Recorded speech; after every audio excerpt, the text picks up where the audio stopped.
Hey guys, Chaos Shinobi here. This is what if Naruto is neglected by his family, and he is the reincarnation of Trunks from DBZ. In this story, Naruto unknowingly carries the soul of Trunks Briefs, a warrior from another realm. As he grows up in the Leaf Village, memories of Trunks' life begin to surface, revealing epic battles against androids and a world in despair. Despite his low chakra levels, Naruto's parents focus on training his siblings, Memma and Asami, Jinchurikis of the Kyubi No Yoko. One day, overwhelmed by anger, Naruto's hidden powers awaken, manifesting as golden energy and hints of the Super Saiyan form. Realizing his potential, Naruto leaves Konohagakure, seeking a new life in Kumo, leaving behind a village that failed to recognize his emerging legend. The full magnitude of what he'd done crashed over him in its wake. He'd killed, not in defense of others, not on a mission, but in pure, undiluted vengeance. 5 men, elite chunin of Konoha, erased from existence in less than a minute. He stared at his hands, still glowing with residual power. Blood, both his and theirs, mingled with the golden light emanating from his skin. The contradiction was jarring. The power of creation and destruction, healing and harm, all flowing through him simultaneously. His emotions tangled into a complex knot of horror and grim satisfaction. A part of him, the boy who desperately sought acknowledgement, recoiled at the violence. But another part, older, harder, with memories that stretched beyond this lifetime, recognized the necessity of what had happened.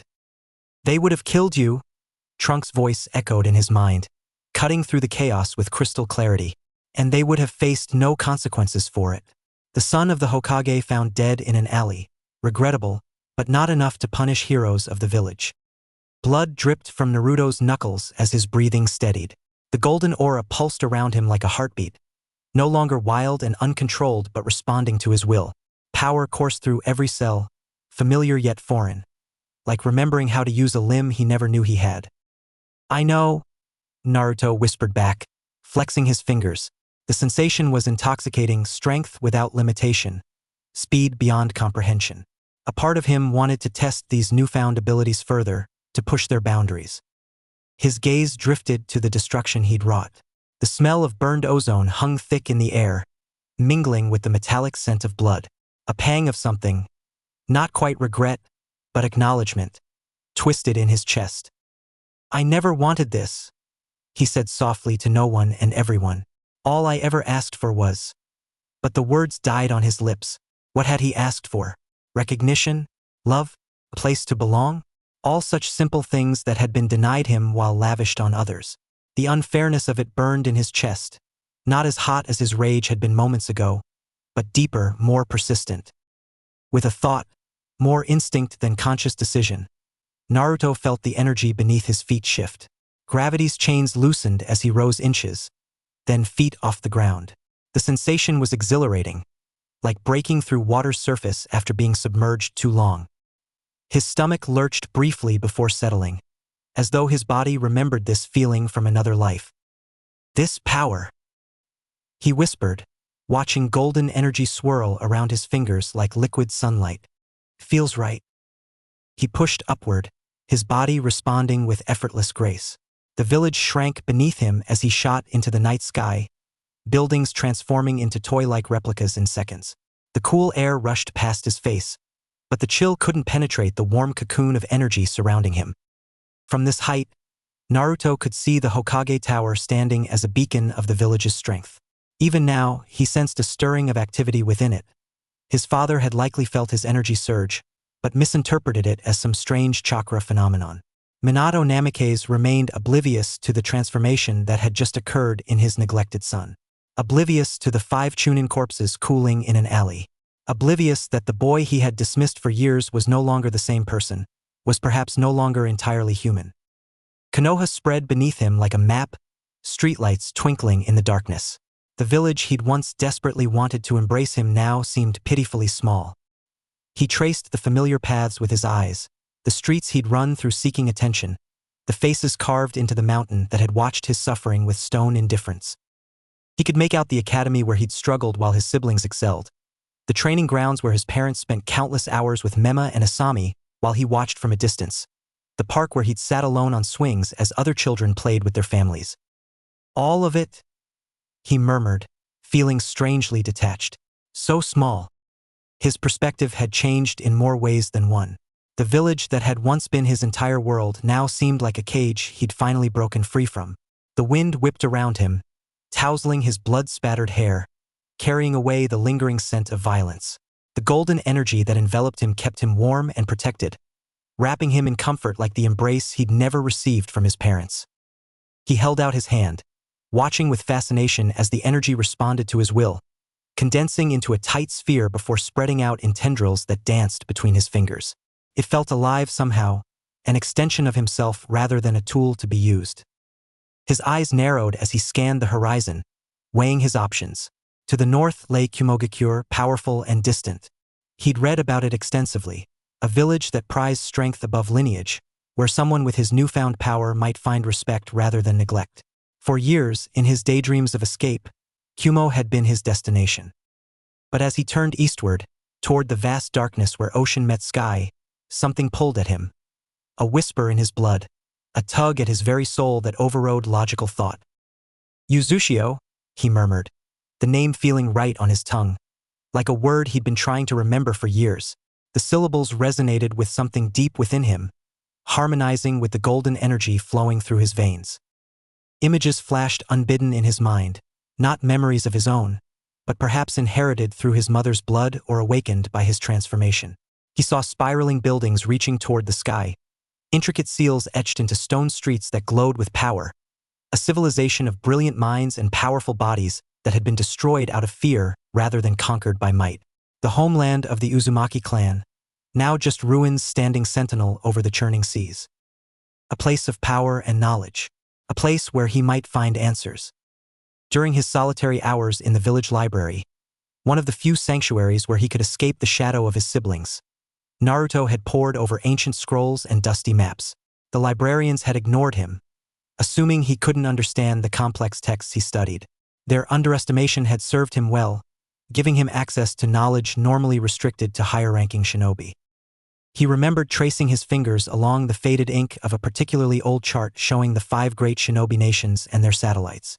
Konohagakure stood proud in the land of lightning, renowned for its military might and formidable shinobi, second only to Konoha in raw power. The Raikage demanded excellence from his people, but rewarded it equally, a fairness Naruto had always envied from afar. For a fleeting moment, Kumo beckoned to him, a village of strength that might appreciate his newfound abilities, far from his father's reach and influence. Yet something else tugged at his consciousness, a feeling that transcended rational thought. He closed his eyes, allowing the golden energy to flow through him like a river finding its natural course. In his mind's eye, he saw swirling eddies, complex patterns etched in stone, and the whisper of waves against ancient shores. He heard voices speaking a language at once foreign and familiar, felt the pulse of power that had once flowed through streets now reclaimed by the sea. Not Kumo, not yet, he decided, watching as energy crackled between his fingertips like miniature lightning, dancing across his skin with a mind of its own.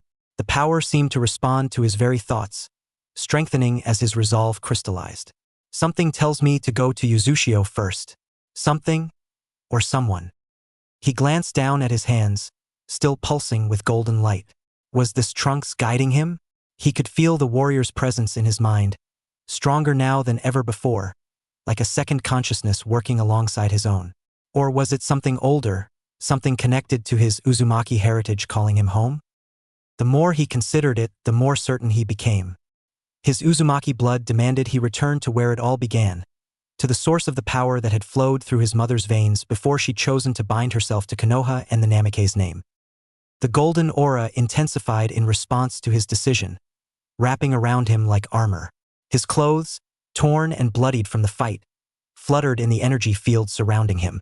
The orange jumpsuit that had once been his desperate plea for attention now seemed childish, a relic of who he used to be. The boy hungry for any acknowledgement, even negative. I'll need something new, he thought, looking down at the garment with distaste. Something worthy of who I'm becoming. He cast one last glance at the Namake's estate, its lights dimmed for the evening.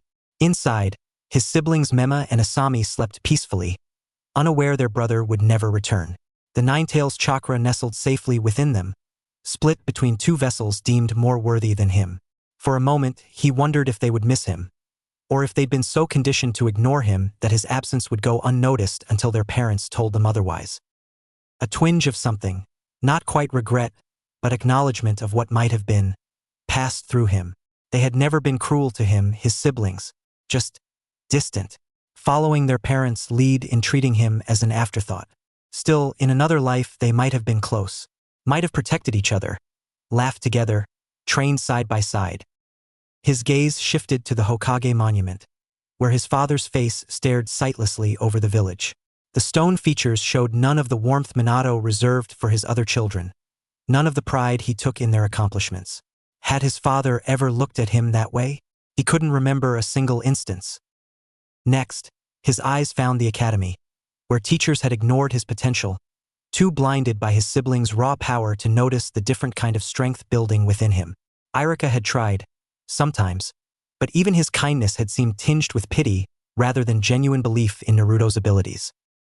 Finally, his gaze settled on Ichiraku Ramen, now closed for the night, the only place he'd ever felt truly welcome. Old Man Tucci and Ayam had never looked at him differently, had never compared him to his siblings. They'd simply fed him, talked to him, treated him like a person deserving of basic kindness. They alone would notice his absence immediately, would worry about the boy who came for extra-large bowls and stayed for the simple human connection. "Goodbye," he whispered, the word carried away by the wind. "Maybe someday I'll come back for you, when I'm strong enough to protect you properly."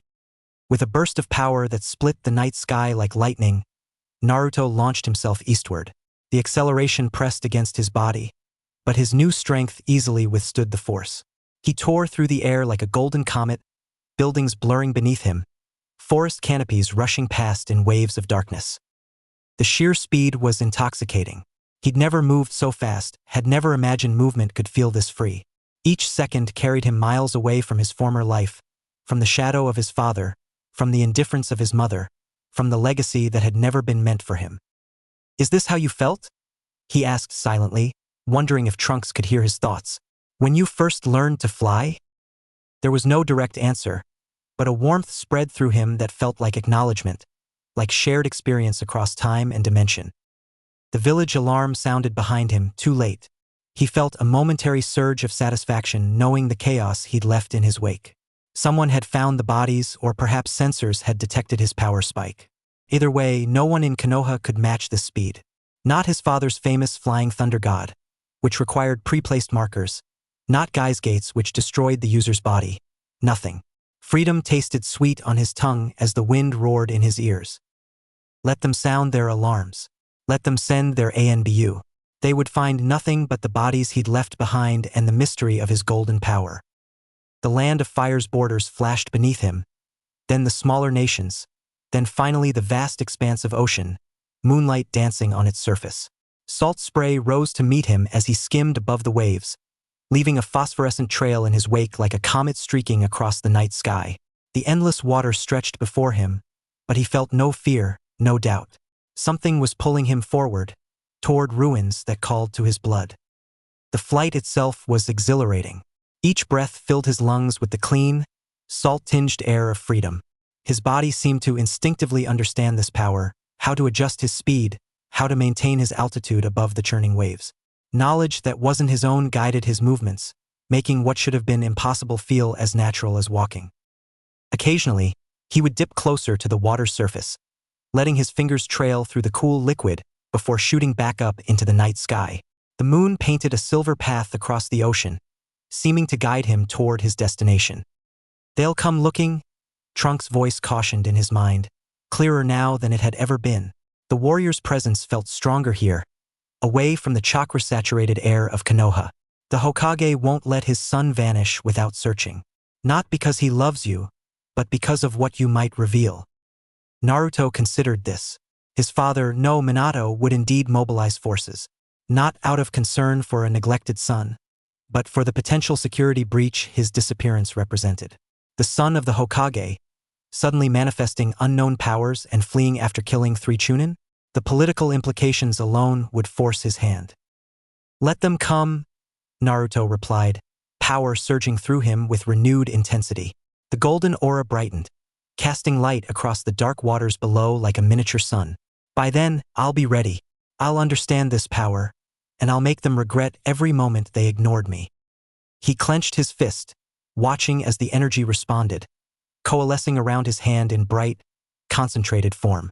It wasn't chakra, it felt purer somehow, more directly connected to his life force itself. He didn't need hand signs to shape it, just will and intent.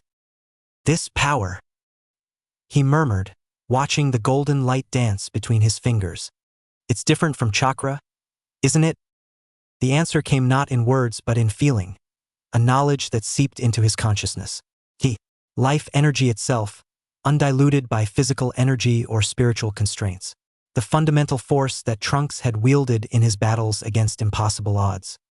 The horizon beckoned, promising secrets and power and perhaps, at last, a place where he truly belonged.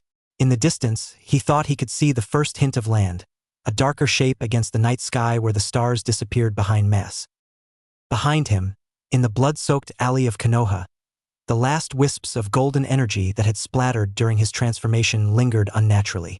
As ANBU investigators arrived at the scene, these particles coalesced momentarily, forming not just the silhouette of a warrior with a sword but a pair of piercing eyes that seemed to stare directly into the heart of the village. The masked operatives stepped back, weapons drawn against an enemy they couldn't understand. The phantom image held for just long enough to be recorded in their reports, a mystery that would plague intelligence division analysts for months to come. Then it dissipated into golden particles that faded like fireflies at dawn.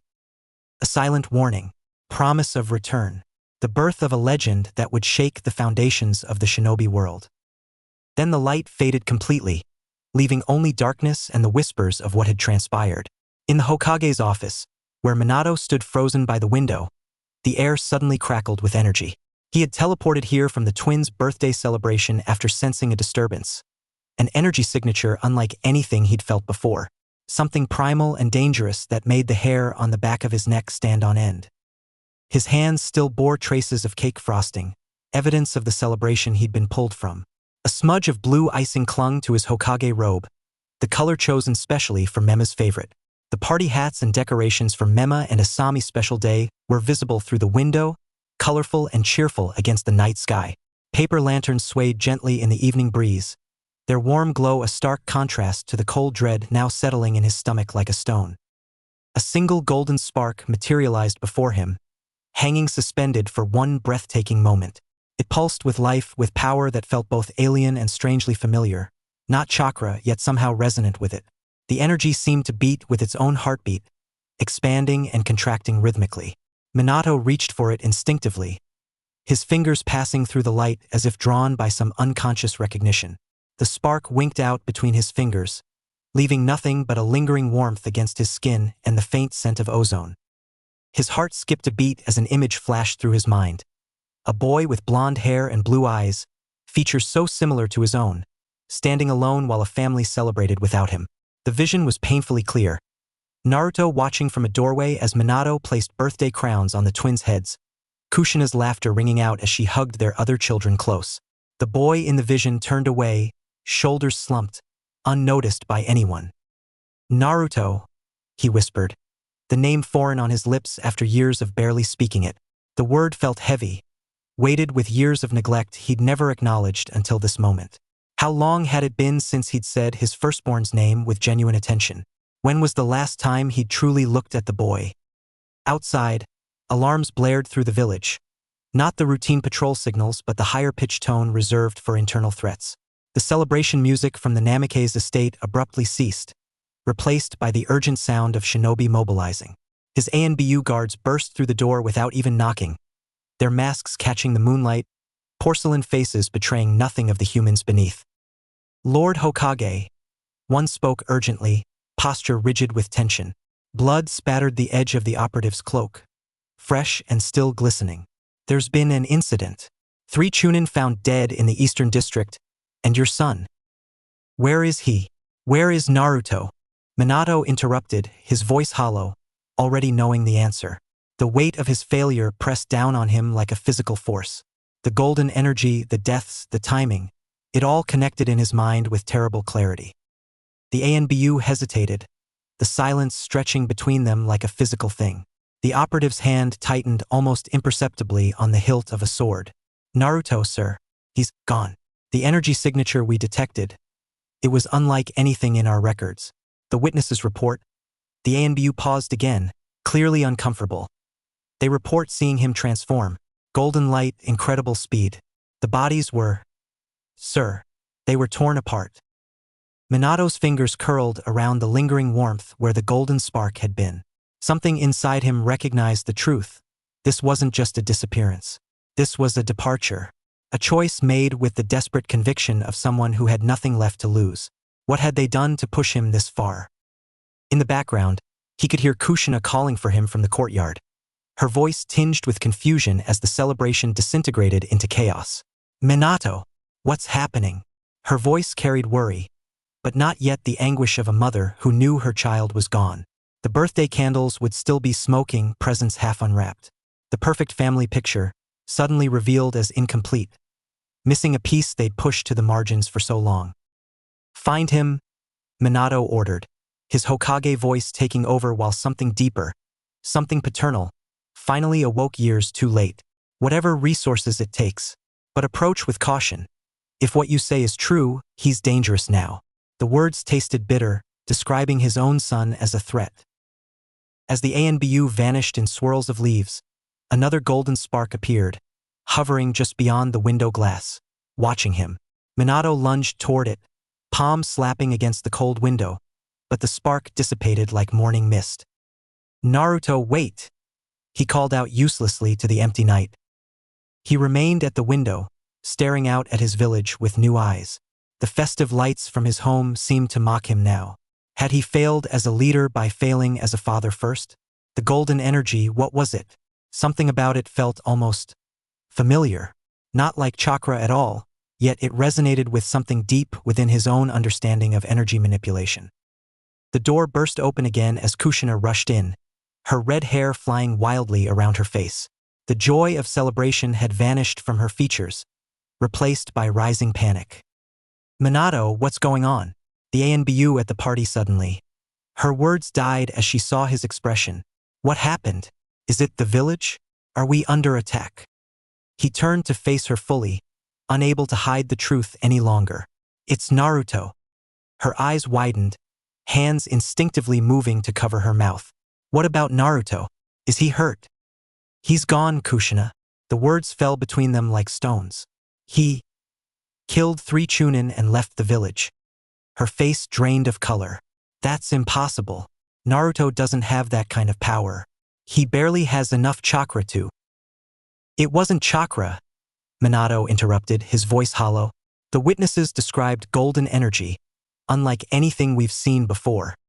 Kushina staggered slightly, gripping the edge of his desk for support. In that moment, the realization of years of neglect seemed to crash down upon her all at once.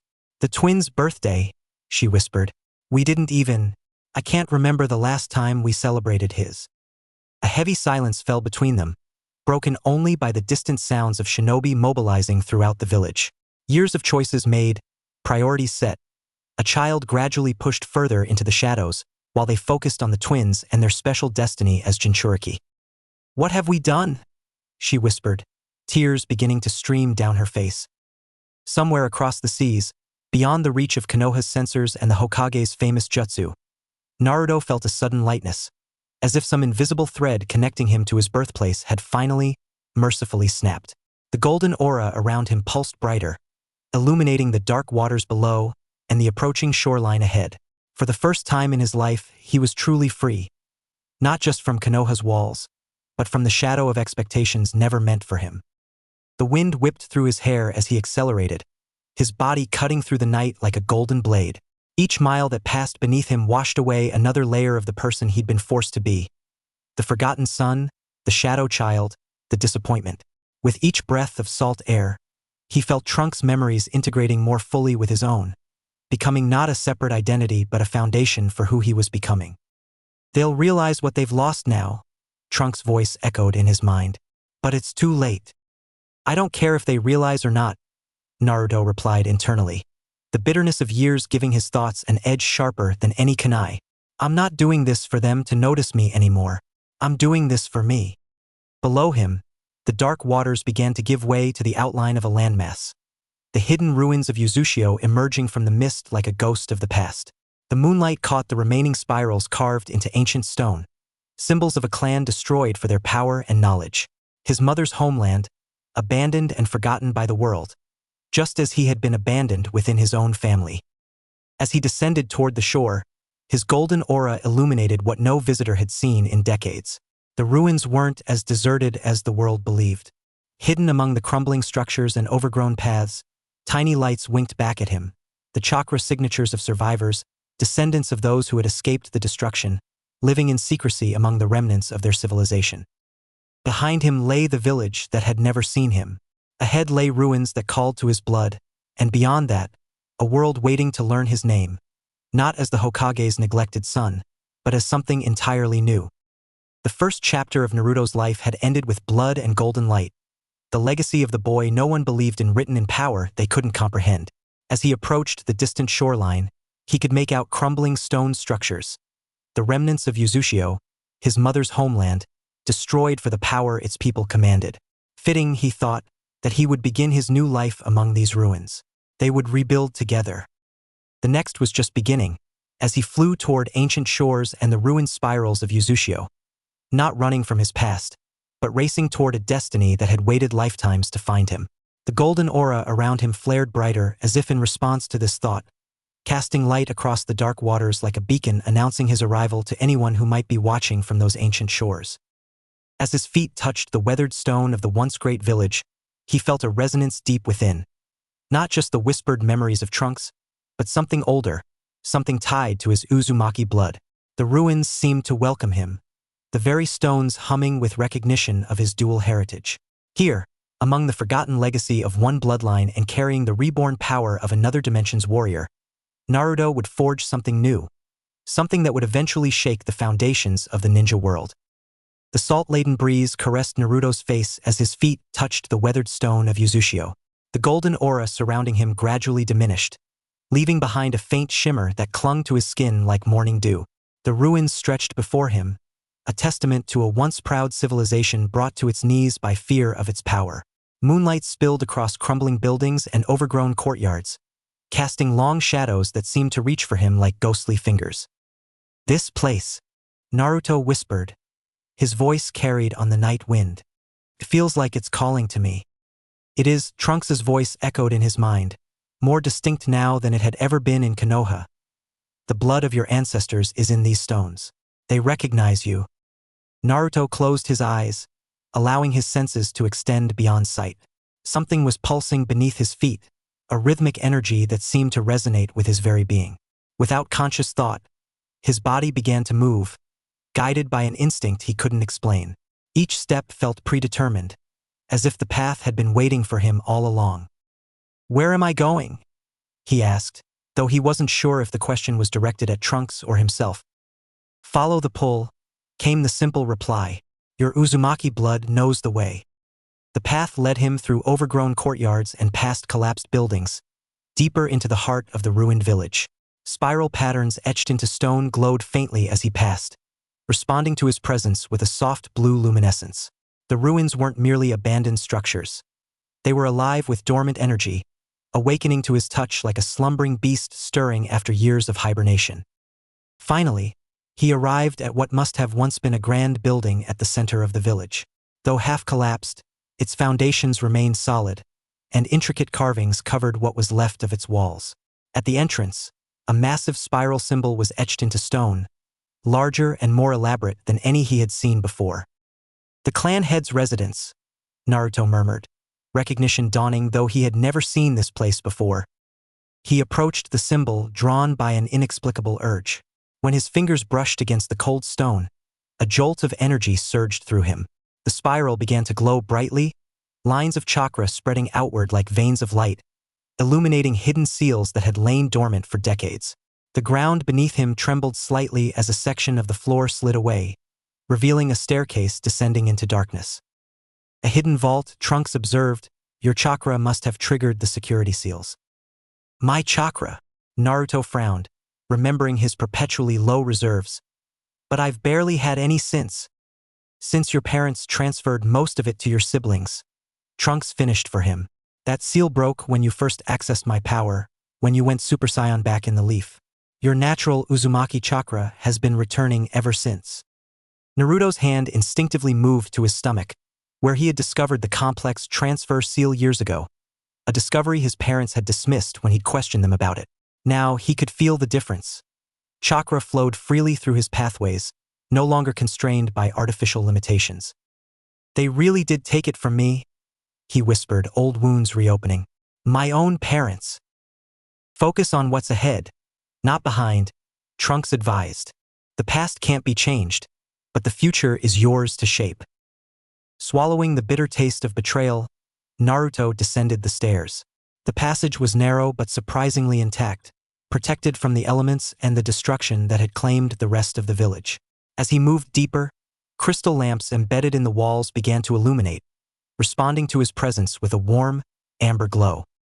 The staircase opened into a circular chamber, its walls lined with shelves containing scrolls, books, and artifacts. At its center stood a raised dais with a pedestal, upon which rested 3 items. 2 ornate swords laid parallel to each other, and between them, a weathered map rolled and sealed with a faded ribbon. Naruto approached cautiously, his eyes drawn first to the swords. They couldn't have been more different from each other, yet both radiated power that was palpable even from a distance. The first sword captivated him with its elegant simplicity. Its silver blade gleamed in the crystal light, the gentle curve promising swift, precise strikes. The hilt was wrapped in white cord over dark blue, with gold fittings that caught the light like captured stars. A blue and white beaded tassel hung from the pommel, swaying slightly, though there was no breeze. The scabbard beside it was a mesmerizing deep blue that gradually lightened toward the tip, like the night sky giving way to dawn, adorned with an intricate white and light blue crest near its opening. Lunar Eclipse. The name came to Naruto unbidden, knowledge flowing from somewhere deep within his Uzumaki bloodline. The second sword exuded a different energy entirely. Where the first was cool and composed, this one radiated heat and passion. Its blade seemed to flicker with an inner fire, the edge glowing orange-red as if freshly pulled from a forge. The hilt was traditionally wrapped but adorned with golden ornaments visible beneath the binding. Its scabbard was a deep, rich red with golden fittings and a cord tied around it, the color of desert sand. Sun Halo, Naruto knew instinctively. But it was the third object, not even visible yet, that pulled at him most strongly. Behind the pedestal, secured in a separate alcove, he could sense something else, something powerful and alive in a way the other items were not. Approaching the pedestal, Naruto carefully picked up the map first. As he broke the seal, a soft blue light emanated from the parchment, coalescing into the translucent figure of a man. He wore traditional Uzumaki robes, his long hair tied back, and his face bore the same distinctive features Naruto recognized from his own reflection, the same features his mother had passed to him. "To the heir who awakens this message," the figure spoke, his voice echoing strangely as if coming from across a great distance. "I am Ashina Uzumaki, clan head of Konohagakure. If you are viewing this, then our worst fears have come to pass, and our village has fallen." Naruto's breath caught in his throat. He was looking at his ancestor, perhaps even his great-grandfather. "The Uzumaki clan has long been feared for our sealing techniques and our vitality," Ashina continued. "We formed alliances we believed would protect us, but in the end, it was one of our closest allies who betrayed us, revealing our weaknesses to our enemies." The holographic figure's expression darkened. "Konoha promised to come to our aid if ever we were attacked. We sent the distress signal as agreed, yet no help arrived until it was too late. By then, our people were scattered or slain, our knowledge plundered, our legacy reduced to ruins." Naruto felt a cold weight settle in his stomach. Konoha, his father's village, had abandoned its closest ally in their hour of need? "Before the final assault, I sealed our most precious knowledge and artifacts in this vault, protected by blood seals that only a true Uzumaki could unlock. If you stand here now, then our blood still flows in the world, and hope remains." The figure gestured to the items on the pedestal. The twin blades, Lunar Eclipse and Sun Halo, were forged by our greatest weapons masters. Lunar Eclipse harnesses the power of wind and water, while Sun Halo commands fire. They are yours by birthright. Then Ashina pointed to the alcove behind the pedestal. But beware the third sword, Revolt, the heavenly thunder rager. It is sentient and has chosen its wielders since time immemorial. Many have tried to claim it. Few have survived the attempt. Only approach it if you believe yourself worthy of its power. Naruto's gaze shifted to the alcove, where he could now make out a faint, electric blue glow emanating from within. Beyond these weapons, this vault contains the accumulated knowledge of the Uzumaki clan, sealing techniques far beyond what the outside world has ever seen, the secrets of our vitality and longevity, and the true potential of our bloodline. Ashina's expression softened slightly. Whoever you are, last child of Uzushio, know that you carry the hopes and dreams of our people. Whether you choose to rebuild what was lost or forge a new path entirely, you do so with the blessing of your ancestors. The figure began to fade. The scrolls to your right contain our history and the truth of our fall. Learn from our mistakes, heir of Uzushio. Trust carefully, and remember that the greatest strength of the Uzumaki has always been our ability to endure. As the hologram disappeared, Naruto stood in silence, processing everything he had learned. His mother had never spoken of this betrayal. Had she known? Or had Konoha's version of history omitted their failure to aid their supposed allies? His eyes drifted to the scrolls Ashina had indicated. There would be time to read them all, to absorb the knowledge his heritage had preserved for him. But first, the swords called to him. With reverent hands, he lifted Lunar Eclipse. The blade seemed to sing as he unsheathed it, a high, clear note that resonated through the chamber. He felt an immediate affinity with it. The blade was perfectly balanced, responsive to even his slightest movement. When he channeled a small amount of chakra into it, the edge glowed with a soft blue light, and he could feel currents of wind and water energy swirling around it. He resheathed it and turned to Sun Halo. This blade felt heavier, more substantial in his grip. When drawn, it radiated heat, and chakra channeled into it produced flickering flames that danced along the edge without consuming the metal. It was a blade of destruction and transformation, as opposed to Lunar Eclipse's precision and fluidity. Both swords felt right in his hands, two aspects of the same whole, like the sun and moon themselves. Then his gaze turned to the alcove where Revolt waited. Even from here, he could feel its power, wild, untamed, and distinctly aware. The air around it crackled with suppressed energy. "Are you sure about this?" Trunks cautioned. "Sentient weapons can be unpredictable." "I need to know," Naruto replied simply. "If I'm going to forge my own path, I can't shy away from challenges." He approached the alcove slowly, respectfully. As he drew closer, the blue glow intensified, illuminating a sword unlike any he had ever seen. Revolt was magnificent and terrifying, a double-edged blade of crystalline appearance that seemed to be made of condensed lightning rather than metal. Its guard resembled spread wings with glowing accents, and its slender hilt tapered to a point that pulsed with energy. The moment Naruto stepped before it, the sword's glow intensified, and he felt a distinct presence brush against his consciousness. Curious, evaluating, ancient. "I am Naruto Uzumaki," he stated firmly, meeting the challenge. "Last heir of Uzushio, carrier of two souls." The presence in his mind seemed to pause at this, probing deeper. Naruto felt it touch not just his own consciousness but also Trunks, examining the unique duality of his existence. The sensation was strange, like lightning dancing across his thoughts, peeling back layers of memory from both lives he carried within him.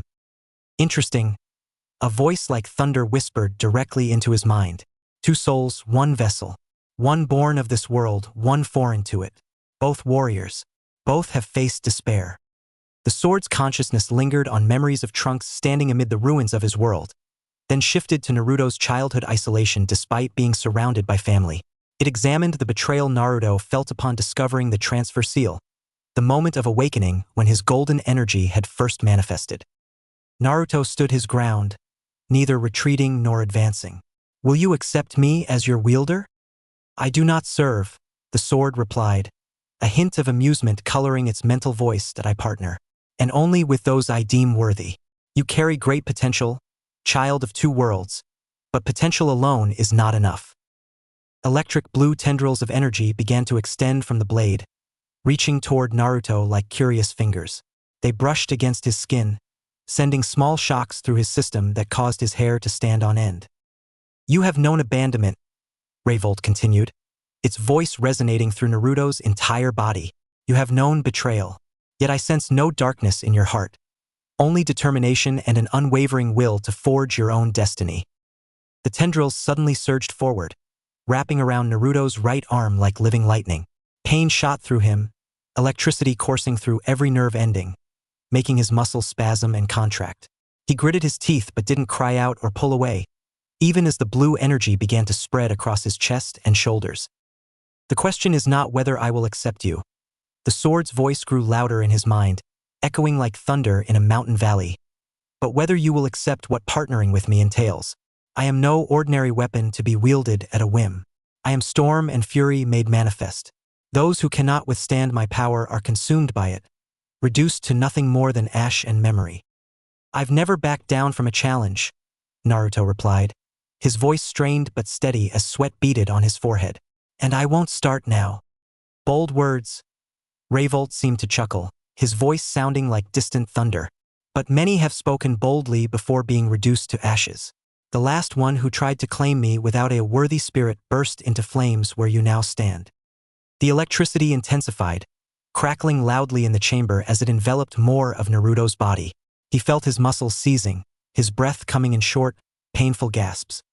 His vision began to blur as blue lightning crawled across his body, leaving a tingling numbness in its wake. "Fight back," Trunks urged within him, his voice a beacon of clarity amid the pain. "Not with resistance, but with your own energy. Show it who you are." Understanding flashed through Naruto's mind like lightning itself. This wasn't a test of endurance, it was a test of compatibility. Taking a deep breath, he summoned his golden ki, letting it flow outward from his core to meet Revolt's lightning. Where the two energies met, something unexpected happened.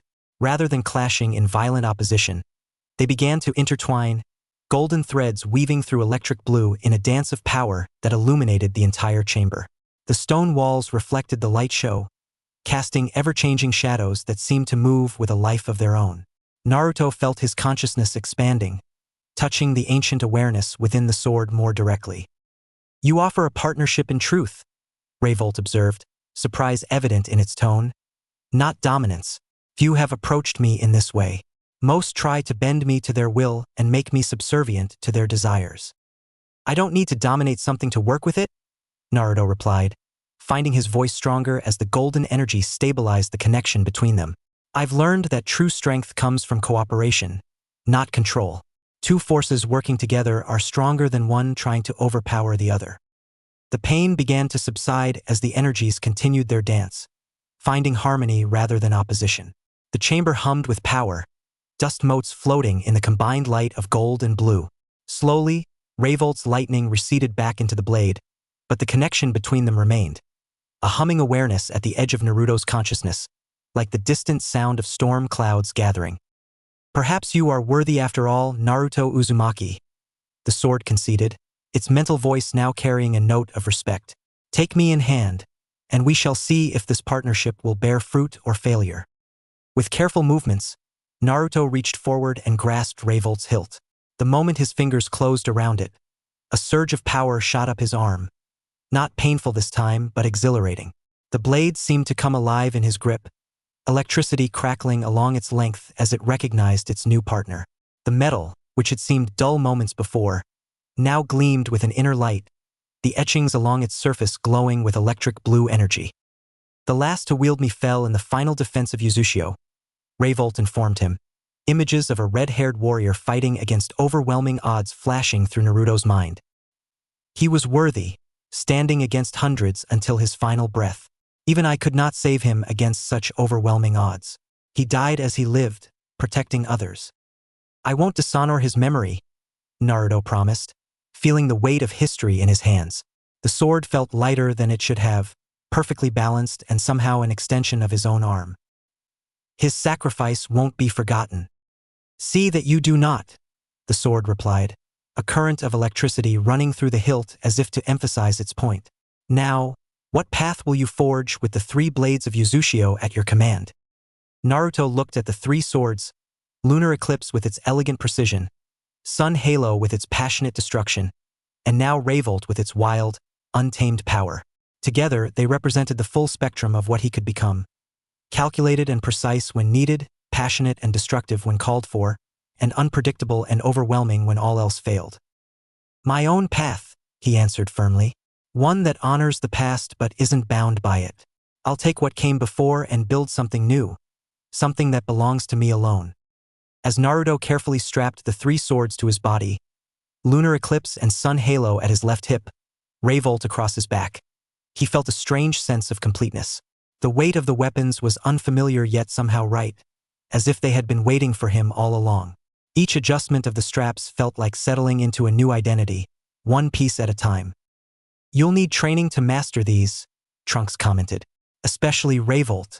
Sentient weapons require more than just physical skill. They need understanding, respect, and constant communication. I know, Naruto replied, running his fingers over the ancient scrolls lining the walls. The parchment was delicate yet preserved by seals that had kept them intact through decades of abandonment. But I have time now. No one expecting me back at the compound, no schedule to follow. Just me and my training. He gathered several scrolls that detailed Uzumaki sealing techniques and carefully packed them into his backpack. According to the labels, some contained basic foundations while others held secrets so advanced that few Uzumaki had ever mastered them. The knowledge of generations lay in his hands. Knowledge that could have been lost forever if he hadn't found this place. I wonder if Mom knows all these techniques, he murmured, finding one scroll labeled Vitality Chains. Uzumaki Life Force Manipulation. His fingers traced the faded red ink of the title, feeling the slight indentations in the parchment. Does it matter? Trunks asked gently. She chose not to teach you. She kept your heritage from you. The truth stung, but Naruto nodded. You're right. This is about forging my own path now. What she knows or doesn't know doesn't change what I need to do. Before leaving the vault, Naruto spotted a small stone basin in the corner, with faded Uzumaki spirals carved around its rim. Curious, he approached it and found it filled with clear water that seemed to glow faintly from within, casting ethereal light upward that danced on the ceiling. What's this? He wondered aloud, crouching beside it. I've seen something similar before, Trunks replied. It looks like a scrying pool of some kind. In my world, there were devices that could show distant places and events. Naruto touched the surface of the water with his fingertips, and instantly the liquid began to swirl, forming a miniature whirlpool that gradually stilled. The surface transformed into a mirror-like scrying pool, an ancient Uzumaki technique he'd discovered in one of the more advanced scrolls. It allowed him to view distant places, though the images were sometimes fragmentary and the sound unreliable. Back at Konoha, Minato was in the Hokage office, surrounded by ANBU captains, pointing at maps spread across his desk.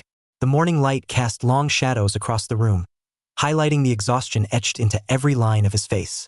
Minato looked haggard, with dark circles under his eyes and his normally immaculate hair disheveled, as if he'd been running his hands through it constantly. Expand the search to the northern coastline, Minato said, his voice tight with restrained emotion. He couldn't have just disappeared. I want every available tracker on this Inuzuka, Hyuga, everyone. Use my Hiraishin markers as reference points. An ANBU with a cat mask stepped forward. Lord Hokage, we've already committed significant resources to this search. It's been months with no trace. Minato's fist crashed down on the desk, sending scrolls rolling to the floor. I don't care. This is my son we're talking about. The room fell silent.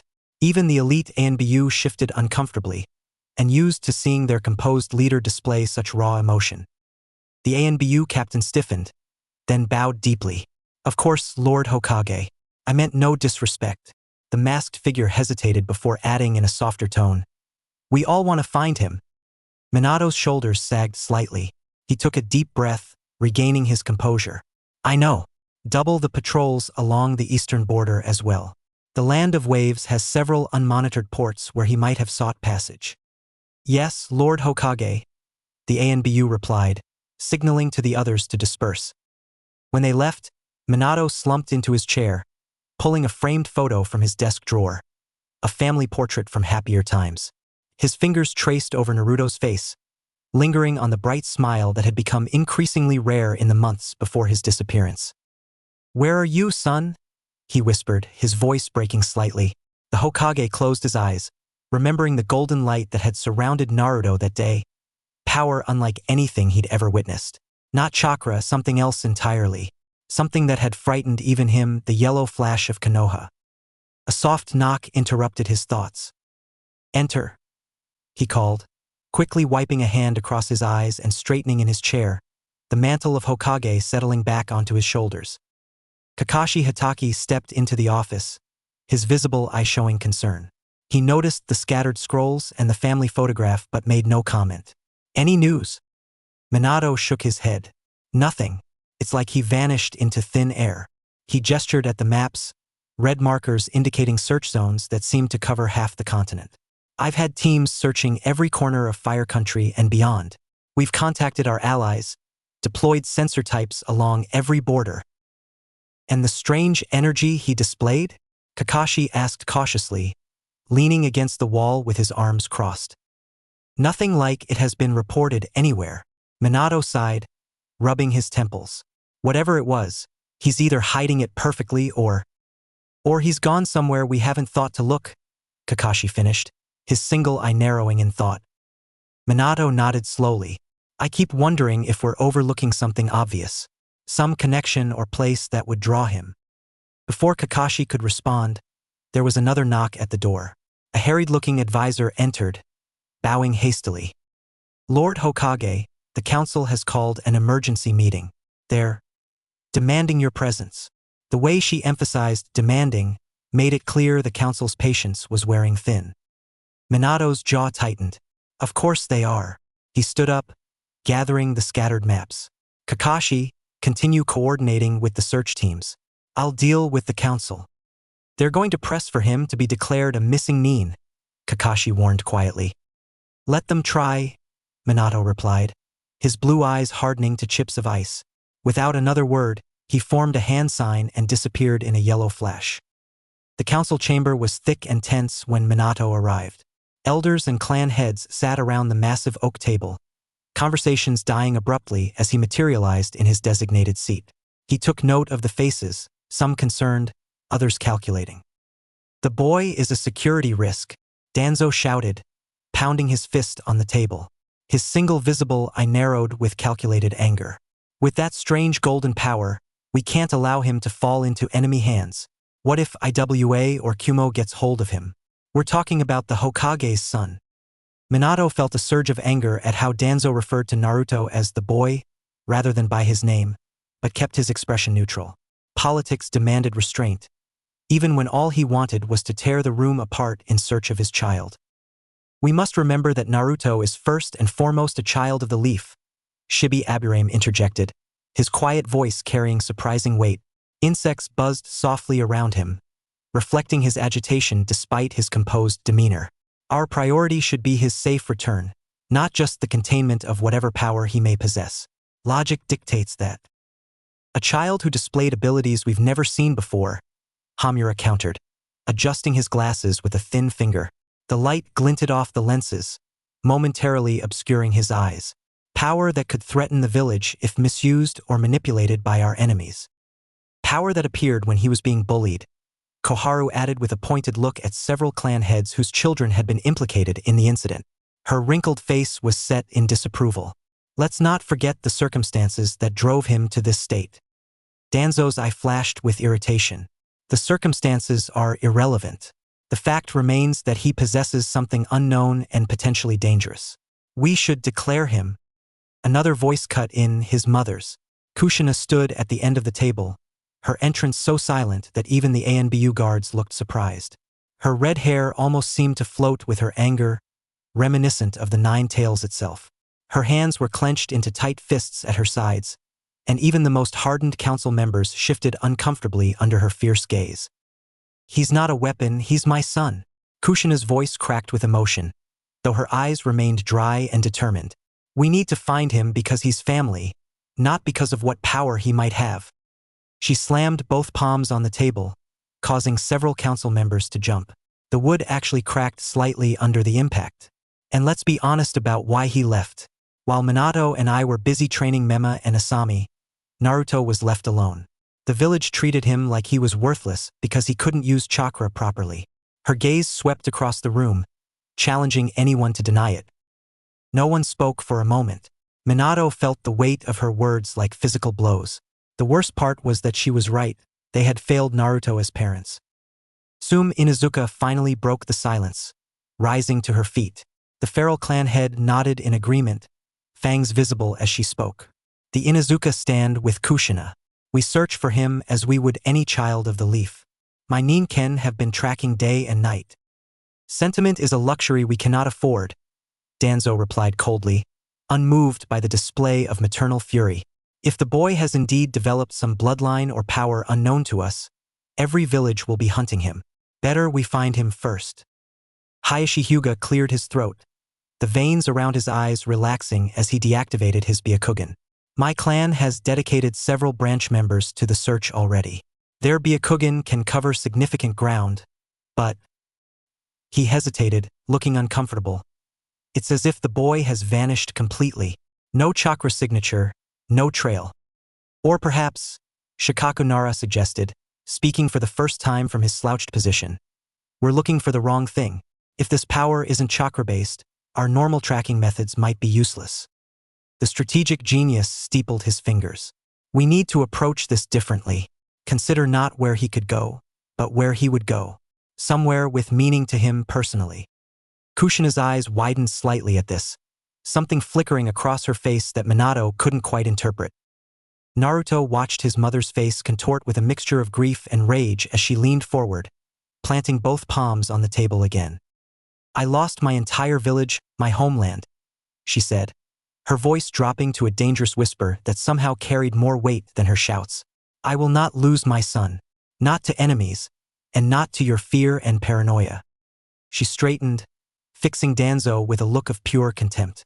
And if I discover that any of your root agents harm him in your quest to secure him, there won't be enough of you left to bury. The threat hung in the air, deadly serious. Even Danzo seemed to recognize the promise of violence in her eyes, the echo of the red hot-blooded habanero who had terrorized battlefields during the last war. Minato placed a gentle hand on his wife's arm. No one is declaring Naruto a missing nin, he said, his tone leaving no room for argument. He is a citizen of Konoha, a son of the leaf and my child. We will find him and bring him home safely. That is all there is to discuss. The water's surface rippled again, showing flashes of other scenes. Memma and Asami training in the backyard of the Namikaze compound. The late afternoon sun cast long shadows across the grass as they moved through their exercises, both displaying the fluid grace that came from years of dedicated training. I heard the loser is gone, Asami said, pausing mid-kata to brush a strand of red hair from her face. Her voice carried an artificial casualness that didn't quite mask her curiosity. Not before causing some kind of incident with the villagers. Dad seemed pretty upset about it. Memma continued his training, his movements becoming increasingly aggressive. He struck the practice dummy with more force than necessary, his knuckles whitening with each impact. The straw figure's head tore clean off under a particularly vicious blow, flying through the air before rolling across the grass. He stood motionless, watching it come to rest against a garden stone, his breath coming in short bursts. Of course he is, he said finally, shoulders slumping slightly as something like confusion passed across his features. That golden light, whatever it was. He shook his head, as though clearing away an uncomfortable thought. Nah, he didn't kill anyone. Dad would have told us if he had gone that far. Asami approached the water barrel at the edge of the training area, dipping a cloth in and wiping her face. Mom's been crying at night, she said quietly, wringing out the cloth. I heard her in their room when I got up for water. She tries to hide it, but her eyes were all puffy at breakfast. Memma retrieved the dummy's head, attempting to reattach it with clumsy, frustrated movements. His fingers fumbled with the straw and rope, unable to make the repair properly. I will kill that bastard when I see him again, he muttered, so quietly his sister almost missed it. There was something strange in his tone, not just anger, but something that sounded almost like guilt. What did you say? Asami asked, stepping closer, her eyes narrowing as she studied her brother's face. Memma's expression hardened, the momentary vulnerability vanishing as quickly as it had appeared.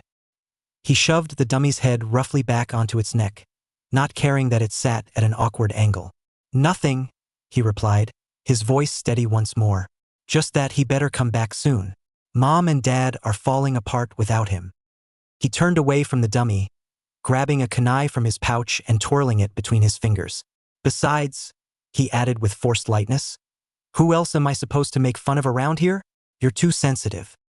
Asami didn't smile at the weak attempt at humor. Instead, she looked toward the Hokage mountain, visible over the compound wall. "Do you think he's even still alive out there?" she asked softly. Memma's hand tightened around the kunai until his knuckles turned white. "He better be," he said flatly, "because I want to be the one to make him pay for what he did to this family." The scene shifted to Jiraiya consulting with a network of spies in a dimly lit tavern on the outskirts of Fire Country. The air hung heavy with pipe smoke and hushed conversations, faces barely visible in the flickering lamplight. Jiraiya's normally jovial face had hardened into serious lines as he leaned forward, his elbows resting on the weathered wooden table. The Toad Sage had pulled his distinctive white hair back tightly, and he'd foregone his usual flamboyant red attire for a simple brown traveler's cloak that helped him blend into the shadows. "You're certain?" he asked, voice low enough that only those at his table could hear. A thin man with a scar running along his jawline nodded. "Nothing from the northern border," he whispered. "We've had agents watching the mountain passes for weeks. If he went that way, he left no trace."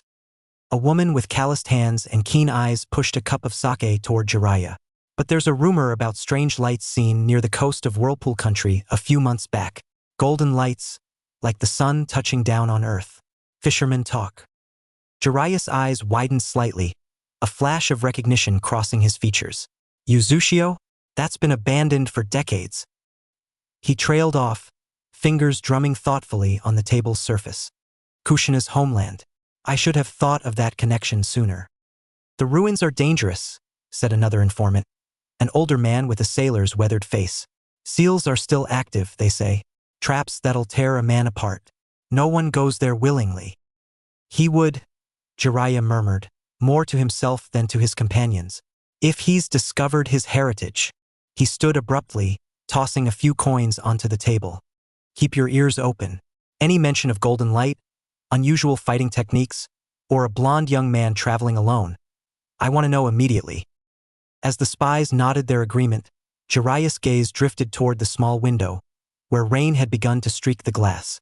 "He's just a boy," he said softly. "Minato's son." The scene dissolved, reforming into a crisp morning at Konoha's eastern gate.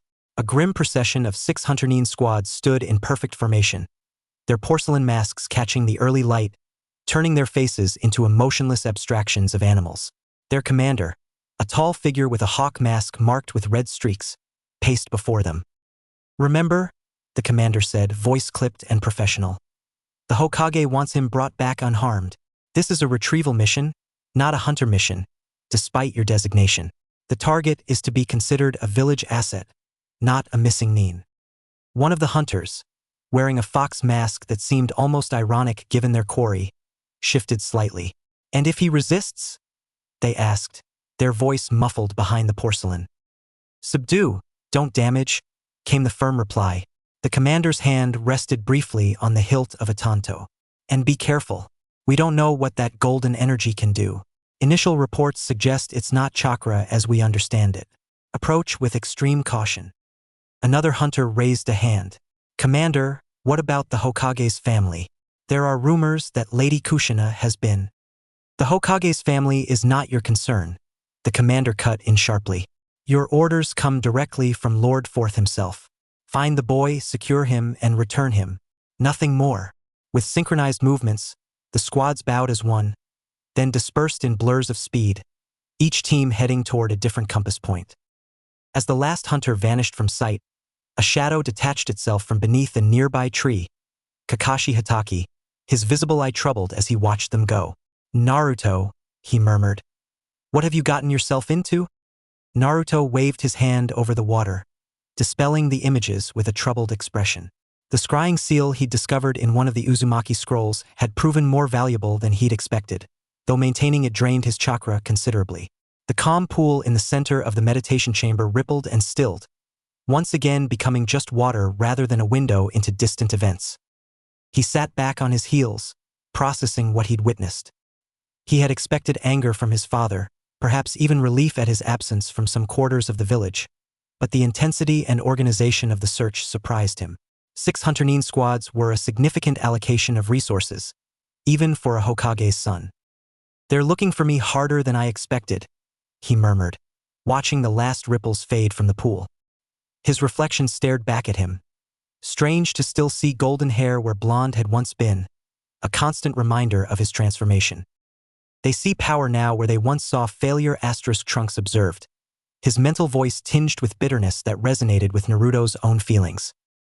"In my world, too, people often valued weapons more than people. The androids were created as tools, never as beings with rights or dignity." Naruto traced a finger through the water, distorting his reflection. "For years, I was invisible to them. Now suddenly I'm worth hunting down." Naruto pulled his hand away, and the visions disappeared completely, leaving only still water reflecting the ancient stone ceiling. A complex mix of emotions churned within him: satisfaction that his absence had caused such disruption, guilt over his mother's evident distress, and anger at the council's clinical discussion of his potential strategic value. "They're more worried about losing a potential weapon than they are about me," he said bitterly, clenching his fist until his knuckles whitened. "All except Mom. No. Kushina-sama, maybe?" He paused, considering what he'd seen of his siblings. "And perhaps Memma and Asami too. I didn't think they'd care." He remembered years of watching them train with their parents while he practiced alone, years of their achievements being celebrated while his struggles were met with awkward silence.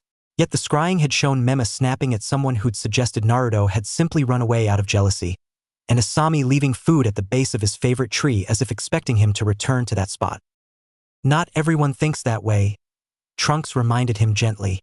"Family is complicated. But now you know they won't stop looking. The question is, what will you do with this knowledge?" Naruto stood, joints cracking slightly from how long he'd been kneeling.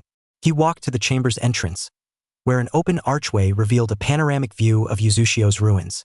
The setting sun painted the crumbling buildings in shades of gold and amber, almost the same color as his transformed hair. Spiraling stonework caught the light at precise angles, creating patterns across the landscape that seemed almost deliberate, as if the city itself was one massive seal array. "I'll need to be more careful," he said finally, leaning against the ancient doorframe, "especially about using ki in the open. If golden light was spotted here." He frowned, mentally calculating how visible his practice sessions might have been from passing ships. Some of his more powerful attacks had lit up the night sky like a second sun. "I've been careless. We should accelerate our departure timeline," Trunks suggested. "The longer we stay in one place, the more likely they'll find us. Hunter-nin are persistent, and they have resources we don't." Naruto nodded, his resolve hardening as he watched a seabird circle lazily over the ruins. 2 weeks instead of 1 month, he agreed. "I'll focus on mastering the essential seals and techniques, and leave the experimental work for later." He turned back to the vault, walking past shelves of scrolls and artifacts he'd only begun to explore. His fingers trailed along an ornate chest he hadn't yet opened, past weapons still in their ceremonial displays. So much knowledge, so little time to absorb it all. "Then I need to make sure they don't find me until I'm ready," he continued, determination coloring his voice. "I need time to train, to become strong enough that they can't force me to return. When we meet again, it'll be on my terms, not theirs." He paused by a particularly ancient scroll case, its surface covered in seals so complex they made his eyes water to look at them directly. "I won't be their weapon. I won't be their mistake either. I'll be." He smiled faintly. Something new. Something they never expected. He glanced around the vault one last time, taking in the treasures of his maternal heritage. The ancient stones seemed to watch him, as if judging whether he was worthy of what he'd claimed. Dust motes danced in the shaft of dying sunlight that penetrated the chamber, giving the air a mystical quality. "I'll come back someday," he promised the empty chamber, his voice echoing slightly. "When I've mastered what you've given me. The legacy of the Uzumaki won't end with me." With that, he activated the blood seal again, pressing his palm against the intricate spiral carved into the doorway. The stone responded to his touch, warming briefly beneath his hand as ancient mechanisms whirred to life. He watched as the massive door slid shut behind him, sealing the Uzumaki legacy until his return. The heavy stone moved with surprising grace, settling into place with a sound like a final exhalation. The locking mechanisms engaged one by one, each making a distinct musical note as metal met stone, until the final tumbler fell with a deep, resonant boom that echoed through the cavern. As he turned away, Naruto caught a final glimpse of the Uzumaki spiral carved into the door. The same symbol he wore on his modified clothing, the same pattern that had once been proudly displayed throughout a thriving village. In the fading light, it seemed to pulse once, as if in farewell. For the next 6 months, Naruto made the ruins of Uzushio his home and training ground. He set up camp in what appeared to have been an old dojo, its roof partially intact enough to shelter him from the elements. Faded murals of whirlpool patterns and ancient Uzumaki warriors still adorned the walls, their silent gazes watching over him as he trained. Using salvaged materials from nearby buildings, he fashioned a rudimentary bed, training dummies, and even a small cooking area near the eastern wall where sunlight streamed through a collapsed section.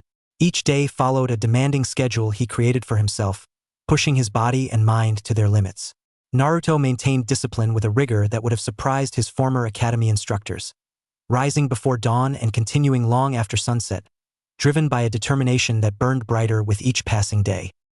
Mornings began with physical training, running through the ruins with weights fashioned from stone tied to his ankles, climbing crumbling towers with his fingertips, and swimming against the treacherous whirlpools that still surrounded parts of the island.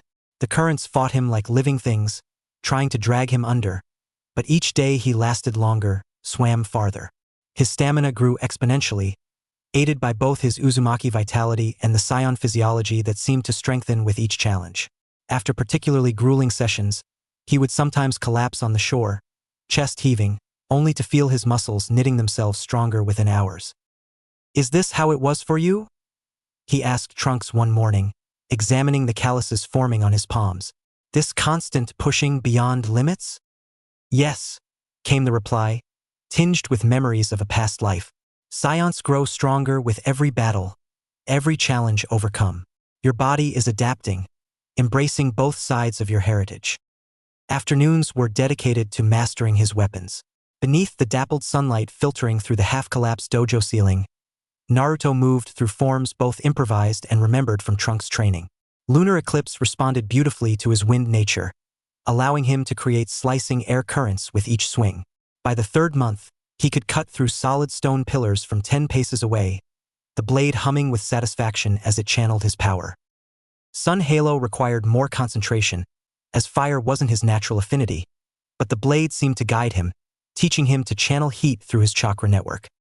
He often practiced at sunset, when the dying light caught the blade's orange-gold metal, making it appear as if the sword itself was aflame. Through meditation and persistence, he learned to summon a thin sheath of actual fire along the cutting edge. Not enough for dramatic techniques yet, but promising nonetheless. Revolt proved the most challenging. True to its nature, the sentient sword was temperamental, sometimes cooperating perfectly and other times shocking him when his focus wavered. During one frustrating session, after the blade had sent a painful jolt up his arm for the 3rd time, Naruto hurled it across the dojo in frustration. The sword embedded itself in the wall, crackling with indignant energy. "What do you want from me?" Naruto demanded, nursing his numb hand. "You're thinking of it as a tool," Trunks advised during this particularly frustrating session. "Think of it as a partner in battle instead. In my time, I've seen warriors who treated their weapons as extensions of themselves, not just instruments but allies." Naruto approached the vibrating blade cautiously, then knelt before it instead of immediately pulling it from the wall. "I apologize," he said, feeling slightly foolish but sincere. "I've been commanding you rather than working with you. That changes now." He felt a curious sensation, almost like acknowledgement, emanating from the weapon. When he finally withdrew it from the wall, the electricity that had been painful before now danced harmlessly across his skin, tingling rather than burning. Naruto adjusted his approach, treating Revolt with the respect one would give a fellow warrior rather than a weapon. During meditation, he would place the sword across his lap, focusing on the subtle currents of energy that flowed through its metal. The sword responded positively to this treatment, and gradually they developed a rapport that allowed Naruto to channel his golden ki through the blade, creating lightning techniques that would have been impossible with chakra alone. By the 5th month, he could summon thunderclouds above the ruins during practice, directing strikes with controlled precision that left vitrified sand and scorched stone in their wake. Evenings were spent studying the Uzumaki scrolls by firelight. The sealing techniques were complex, far beyond the basic academy lessons he'd received, but they resonated with something innate in his blood. The intricate symbols and patterns seemed to speak to him on a level deeper than conscious thought. He started small storage seals, barrier seals, simple chakra redirection, before attempting the more advanced concepts.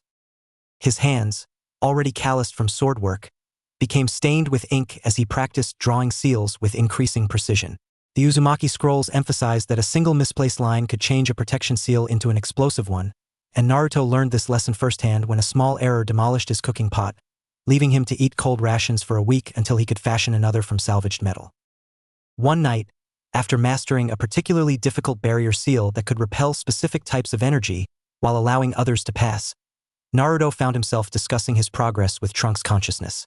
The fire cast dancing shadows across the dojo walls as he sat cross-legged on the floor, surrounded by open scrolls and scraps of practice parchment. "It's strange," he said, tracing spiral patterns in the dirt with a stick. "These seals feel natural to me, like I've always known them somewhere deep down, like my fingers remember movements they've never actually made." "The Uzumaki were renowned for their sealing techniques," Trunks replied. "It is in your blood.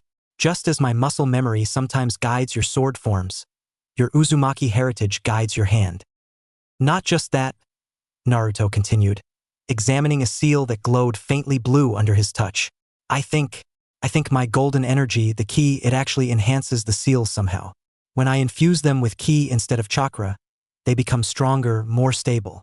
He demonstrated by channeling a thin stream of golden energy into the barrier seal, which immediately brightened and expanded to cover twice the area it had before. "Ki is more refined than chakra," Trunks explained. "It is pure life energy without the spiritual physical division that chakra has. That might make it ideal for sealing work. In my world, certain masters could create barriers of ki so powerful that could withstand planetary-level destruction." Naruto's eyes widened at the implication. "You think I could achieve something like that? Combining Uzumaki seals with Saiyan ki?" "I think," Trunks said with a hint of pride, "that you're creating something entirely new, something neither world has seen before." This discovery led to Naruto's most significant breakthrough, creating hybrid techniques that combined Uzumaki sealing with Saiyan ki manipulation. He developed seals that could store ki for later release, giving him access to bursts of power even when fatigued. He created barriers that could absorb and redirect energy attacks, turning an opponent's force against them. He even began preliminary work on a technique to enhance his physical abilities beyond normal limits, temporary seals that, when activated, would channel ki through specific pathways in his body to boost speed, strength, or healing. Some experiments failed spectacularly, like the attempted gravity seal that crushed a boulder to powder but left Naruto himself unaffected, or the flash step seal that was meant to enhance speed but instead launched him halfway across the island into a painful landing in shallow water. Each failure taught him something new, and by the 6th month, his knowledge of both ki and sealing had grown exponentially. As months passed, Naruto's appearance changed as well. His once soft features hardened with training, his jaw more defined, his eyes sharper and more focused. His body became lean and muscular, without an ounce of childhood softness remaining. His golden hair, a side effect of his first Super Saiyan transformation that had never fully reverted, grew longer, falling past his shoulders, and he tied it back with a strip of cloth bearing the Uzumaki spiral that he'd salvaged from a ceremonial banner. His whisker marks, once prominent on his cheeks, seemed to fade slightly as his ki grew stronger, as though his Saiyan heritage was gradually becoming more dominant in his physical form. The clothes he'd brought from Konoha had long since worn to tatters, and he'd replaced them with garments fashioned from materials found in the ruins. Sturdy fabric from preserved storage rooms, leather from furniture coverings, metal fittings repurposed as armor. The result was a hybrid outfit that reflected his dual nature. Practical shinobi pants and sandals paired with a sleeveless top reminiscent of the battle suit Trunks remembered wearing, all accented with spiraling Uzumaki patterns. Time skip. 7 years later. 7 years after discovering the vault, Naruto stood atop the highest remaining tower of Uzushio, watching the sunset paint the sea in shades of amber and gold. The evening breeze carried the scent of salt and distant rain, as he contemplated the journey ahead rather than celebrating his 12th birthday. The 3 legendary swords, Sun Halo, Lunar Eclipse, and Revolt, were secured across his back in a custom-made harness of leather and seal-reinforced cloth, while the remaining 2 blades were sealed into storage arrays on his wrists, accessible with a mere pulse of chakra. Their weight had become as familiar as his own heartbeat after countless hours of training. At his feet rested a carefully packed travel bag, containing only the essentials. Preserved food wrapped in seal-treated cloths to maintain freshness, water purification seals he'd perfected during the 3rd year of his training, medical supplies ranging from conventional herbs to experimental healing arrays, and his most valuable scrolls, those containing the rarest Uzumaki techniques he'd deciphered during his years of solitude. Each scroll was protected by blood seals that would respond only to his touch, a precaution against the possibility of them falling into the wrong hands. During his years in isolation, Naruto had made perhaps his most significant discovery yet. An ancient Uzumaki blood ritual hidden in the deepest section of the vault, described in scrolls so old their edges crumbled at his touch. The ritual promised to fully awaken his maternal heritage, strengthening his connection to the Uzumaki bloodline that had lain dormant beneath his father's more dominant genetics and the Saiyan energy that had manifested during his escape from Konoha. The process had been agonizing beyond anything he'd experienced before. For 7 full days, he'd fasted while maintaining complex seal arrays drawn in his own blood around the ritual chamber. The seals had to be refreshed every 4 hours despite his weakening state, requiring discipline that pushed him to the very edge of consciousness. For 3 days and nights afterward, he had lain in a fever dream as his body changed, his cells reconstructing themselves according to the purest expression of his Uzumaki lineage. The pain had been excruciating, bones reshaping, blood vessels reconfiguring, chakra pathways expanding and shifting, but he'd endured, sustained by determination and Trunks' constant presence in his mind, encouraging him through the worst moments. When he finally emerged from the ritual chamber on the 11th day, weak but transformed, he had barely recognized his reflection in the still pools of the ruins. Gone was the golden hair that had marked his partial Saiyan transformation, that visible reminder of his awakening and flight from Konoha. In its place grew a luxurious mane of crimson hair, the true hallmark of the Uzumaki clan, vibrant red like autumn leaves or fresh blood, spilling down to his shoulders in untamed spikes that defied gravity in a way that still hinted at his Saiyan heritage. Bangs framed his face, emphasizing cheekbones that had grown more defined with age and training. His eyes, once bright blue like his father's, now shone with an unusual purple hue, deep and intense, like twilight captured in human form. They seemed to hold both the ocean depths of his former gaze and the fiery spirit of his Uzumaki bloodline, shifting slightly in different lights to reveal hints of both colors within their depths. The whisker marks that had once adorned his cheeks had faded almost completely, visible only in certain lights as faint silver traces, like scars from a life left behind. Years of relentless physical training had transformed his body from that of a child to a warrior's form, unusually developed for a 12-year-old. His chest and arms displayed defined musculature that spoke of countless push-ups, pull-ups, and sword forms practiced to exhaustion, then practiced again. Each muscle group had been carefully developed through specific exercises Trunks had remembered from his own training regimen, exercises designed to maximize combat effectiveness rather than mere appearance. The Saiyan influence on his physiology remained despite the blood ritual, manifesting in his exceptional strength and the way his muscles responded to training, growing denser and stronger after each grueling session, especially when he pushed himself to the point of collapse. He dressed practically but distinctively, having long ago abandoned any pretense of traditional shinobi attire. A tight, reddish-pink top hugged his torso, crafted from specially treated fabric he discovered in an Uzumaki storeroom, material designed to withstand chakra fluctuations without tearing. It left his midriff partly exposed. A design choice he'd made after discovering it increased his mobility during high-speed movements and complex sword forms. Around his shoulders hung a light brown, weather-beaten cape that fluttered gently in the evening breeze, salvaged from an ancient Uzumaki standard and repurposed into a protective garment. Upon closer inspection, the cape revealed subtle seal work along its edges, nearly invisible to the untrained eye, protective arrays that could stiffen the fabric against attacks or disperse certain types of energy. He'd tested these arrays against his own ki blasts, refining them until they could absorb significant impact without failing. His lower body was clad in loose-fitting, light gray pants made from a material similar to his top, but woven more flexibly to allow for his acrobatic fighting style. Their ends were slightly frayed from countless training sessions, giving them a battle-worn appearance that belied their carefully maintained condition. They allowed for full range of motion while concealing several hidden weapon pouches and seal tags strategically placed for easy access during combat. A sturdy brown leather belt with a polished silver buckle, hand-carved with the Uzumaki spiral during a rare moment of artistic expression, secured them at his waist. The belt itself contained hidden compartments where he stored his most important emergency supplies: soldier pills, flash tags, and a small vial of his own blood for emergency sealing work. On his hands, white gloves with prominent round cuffs protected his palms while still allowing for the precise finger movements required for sealing techniques.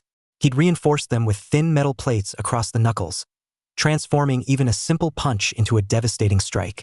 His right hand was clenched into a determined fist while his left remained open, ready to grasp opportunity or an enemy at a moment's notice.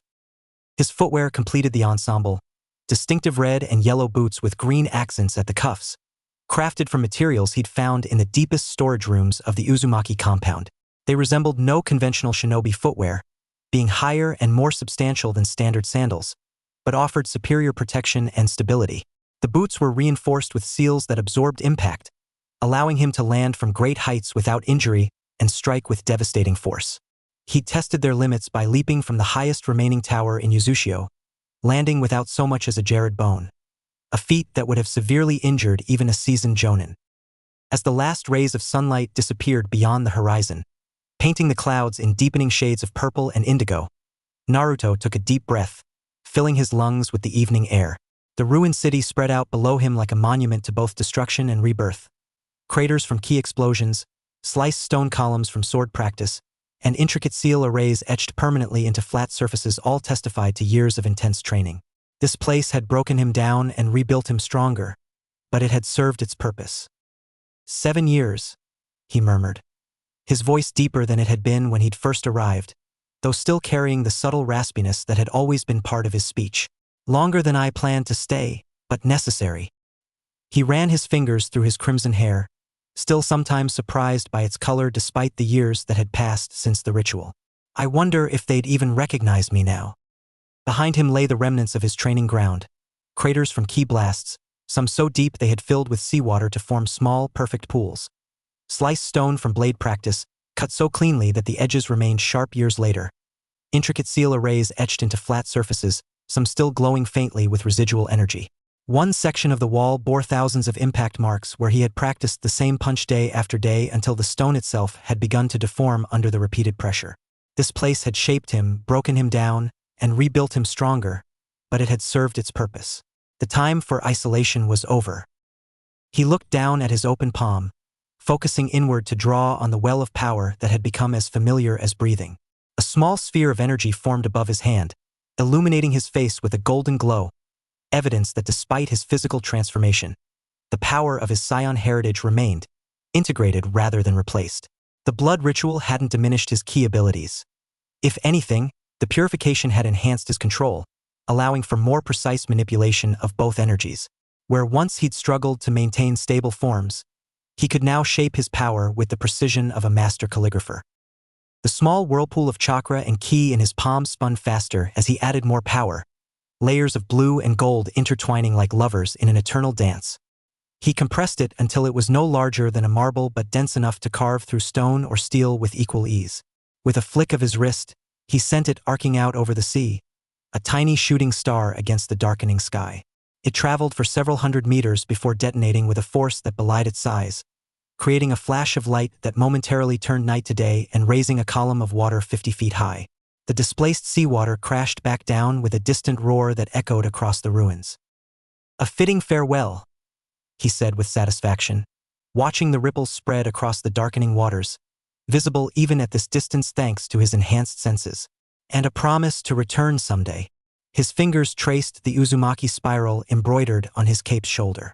This isn't goodbye, just until next time. It's time, he said to the wind and to Trunks, whose presence in his mind had become as natural as his own thoughts over the years. I've learned all I can on my own here. I need to test myself against real opponents, not just training dummies and wild animals. There was an eagerness in his voice that he couldn't quite suppress, the desire to measure himself against worthy adversaries after years of isolation. Where will you go? Trunks asked, though he already knew the answer. They had discussed this many times during long nights of planning, weighing the advantages and risks of each possible destination. The mental voice of his Saiyan counterpart had become clearer over the years, as if the blood ritual had somehow strengthened their connection rather than diminishing it. Kumo, Naruto replied without hesitation, eyes fixed on the horizon where distant storm clouds gathered, lightning occasionally illuminating their depths as if heralding his decision. It's far enough from Konoha that I won't constantly be looking over my shoulder, and they value strength above all else. If I can prove myself valuable, they might accept me without too many questions. He smiled slightly, a plan forming. And their lightning affinity might help me master Revolt's full potential. The Lightning Country was known for its pragmatic approach to power. They cared less about where strength came from and more about how it could be utilized. Their shinobi were direct, often brutally so, but they respected capability above bloodlines or politics. A young fighter with unusual abilities might find opportunities there that would be impossible elsewhere. And if anyone came looking for a blonde-haired boy with whisker marks and blue eyes, well, they wouldn't find him in the red-haired, purple-eyed warrior Naruto had become. They might also try to use you, Trunks cautioned, his mental tone carrying the wisdom gained from his own experiences with manipulative powers. The Raikage isn't known for his subtlety. From what I've gathered through your memories of history lessons, he is as direct as the lightning he wields, and just as dangerous when crossed. Naruto smiled grimly, a flash of determination crossing his features as he adjusted the straps securing his swords. Let them try. I'm not the same kid who ran away from home half a year ago. His fingers flexed, a tiny spark of golden energy dancing between them. I know who I am now, Naruto Uzumaki, last heir of Uzushio, carrier of two souls. He ran his fingers along the hilts of his swords, drawing comfort from their familiar presence. I've spent my life being underestimated. Maybe it's time to use that to my advantage. With one final look at the ruins that had been his home and training ground for 7 years, Naruto shouldered his pack and adjusted Revolt on his back. The legendary blade settled against his spine with a weight that had become as familiar as his own heartbeat. The first stars pierced the eastern sky, diamond pinpricks against the deepening indigo canvas. Time to go, he whispered to the ancient stones around him, his voice carrying a finality that echoed across the empty courtyards. He closed his eyes and reached inward, finding the well of energy that resided at his core. Even after all these years, the sensation still filled him with wonder. How the golden key responded to his will, flowing through his pathways like liquid sunlight. He let it rise naturally, feeling the gentle warmth spread from his center outward to his fingertips and toes. As the energy enveloped him fully, Naruto felt the familiar lightness begin. His feet gradually lost contact with the crumbling stone of the tower, the sensation of weightlessness sending a thrill through him that hadn't diminished despite countless flights around the island. He hovered momentarily between realms, no longer bound to earth, not yet committed to sky, savoring this final moment of connection with Uzushio. Below him, the ruins stretched like an ancient text waiting to be read, each fallen column and shattered building telling stories of a civilization lost to time and violence. From this height, the intricate Uzumaki spiral patterns woven into the very architecture of the city became clear, perfect whorls and curves built into streets, plazas, and buildings, visible only when viewed from above. A hidden message from his ancestors, perhaps, that beauty and function could exist as one. Moonlight now spilled across the ruins, turning rubble to silver and shadows to velvet. The scattered pools of collected rainwater reflected the stars, creating the illusion of the sky having fallen to earth. This place had broken him down and rebuilt him, tested his limits and revealed his true potential. It had given him purpose when he had none. Thank you, he said softly to the empty city, his words carried away by the night breeze, for sheltering me, for challenging me, for everything you've taught me. His fingers traced the Uzumaki spiral embroidered on his cape one last time, a silent promise to honor the legacy he now carried. With a deliberate pulse of ki, he ascended higher into the night air. The wind caught his crimson hair, whipping it behind him like a banner of blood against the darkness. His cape snapped sharply before settling into a steady flutter as he oriented himself toward the northern horizon, where the distant shores of the Lightning Country awaited. Lightning flashed in the far distance, illuminating storm clouds gathered over the ocean, a fitting welcome for the path he had chosen. The electricity in the air seemed to call to Revolt, the sword humming softly against his back as if eager to return to a land where lightning was revered. "They won't know what's coming?" Trunks commented in his mind, pride resonating through their shared consciousness. Neither Kumo nor Konoha. Naruto's lips curved into a smile that held equal parts determination and anticipation. His eyes, those unusual purple orbs that reflected both his Uzumaki heritage and something altogether foreign to this world, narrowed slightly as he focused on the horizon. With a surge of power that came as naturally as breathing, he accelerated northward, leaving behind a streak of golden energy that briefly outshone the stars themselves. "I've spent my life in shadows," he said, his voice carried away by the rushing wind. "My father's shadow, my sibling's shadow, even the shadow of what others expected me to be." The golden aura around him intensified, pushing him faster through the night sky. But no more. The ruins of Uzushio receded behind him, growing smaller with each passing moment until they were nothing but a dark smudge against the moonlit sea.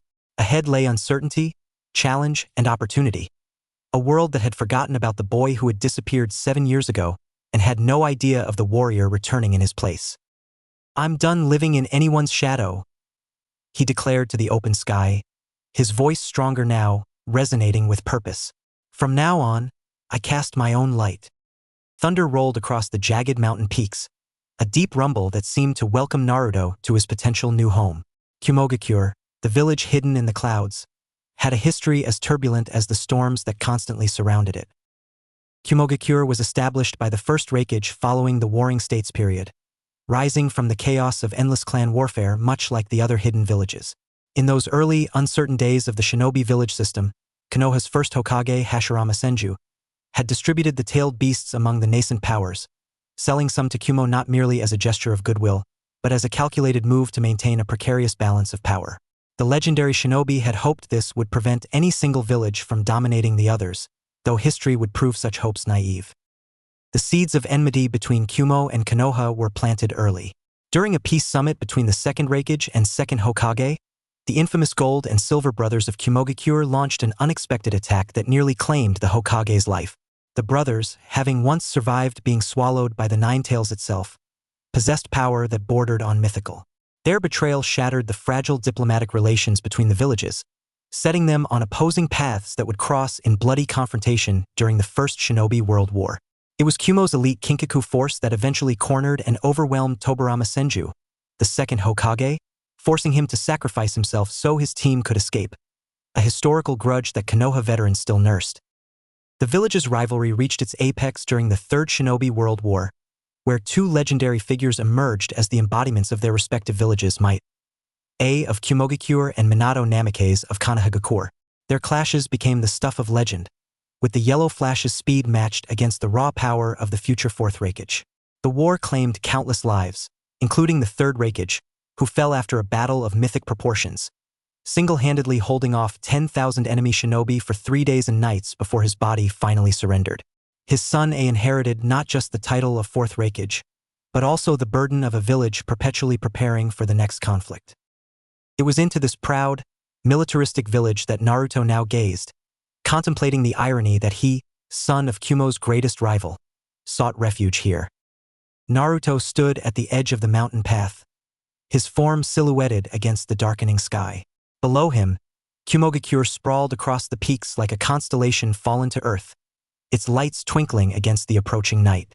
Lightning danced between clouds, momentarily illuminating the village's distinctive architecture.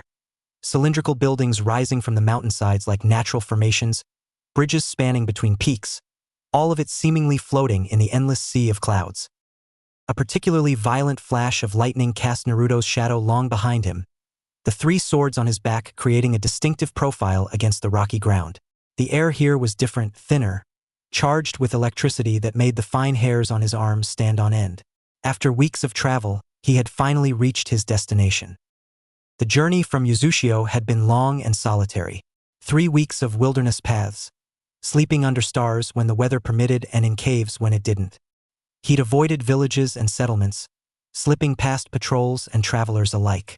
His new identity, or rather his reclaimed heritage, was not yet ready to be tested against scrutiny.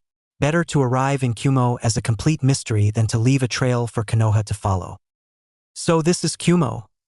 he murmured, running fingers through his crimson hair. No longer the sunny blonde that marked him as Minato's son.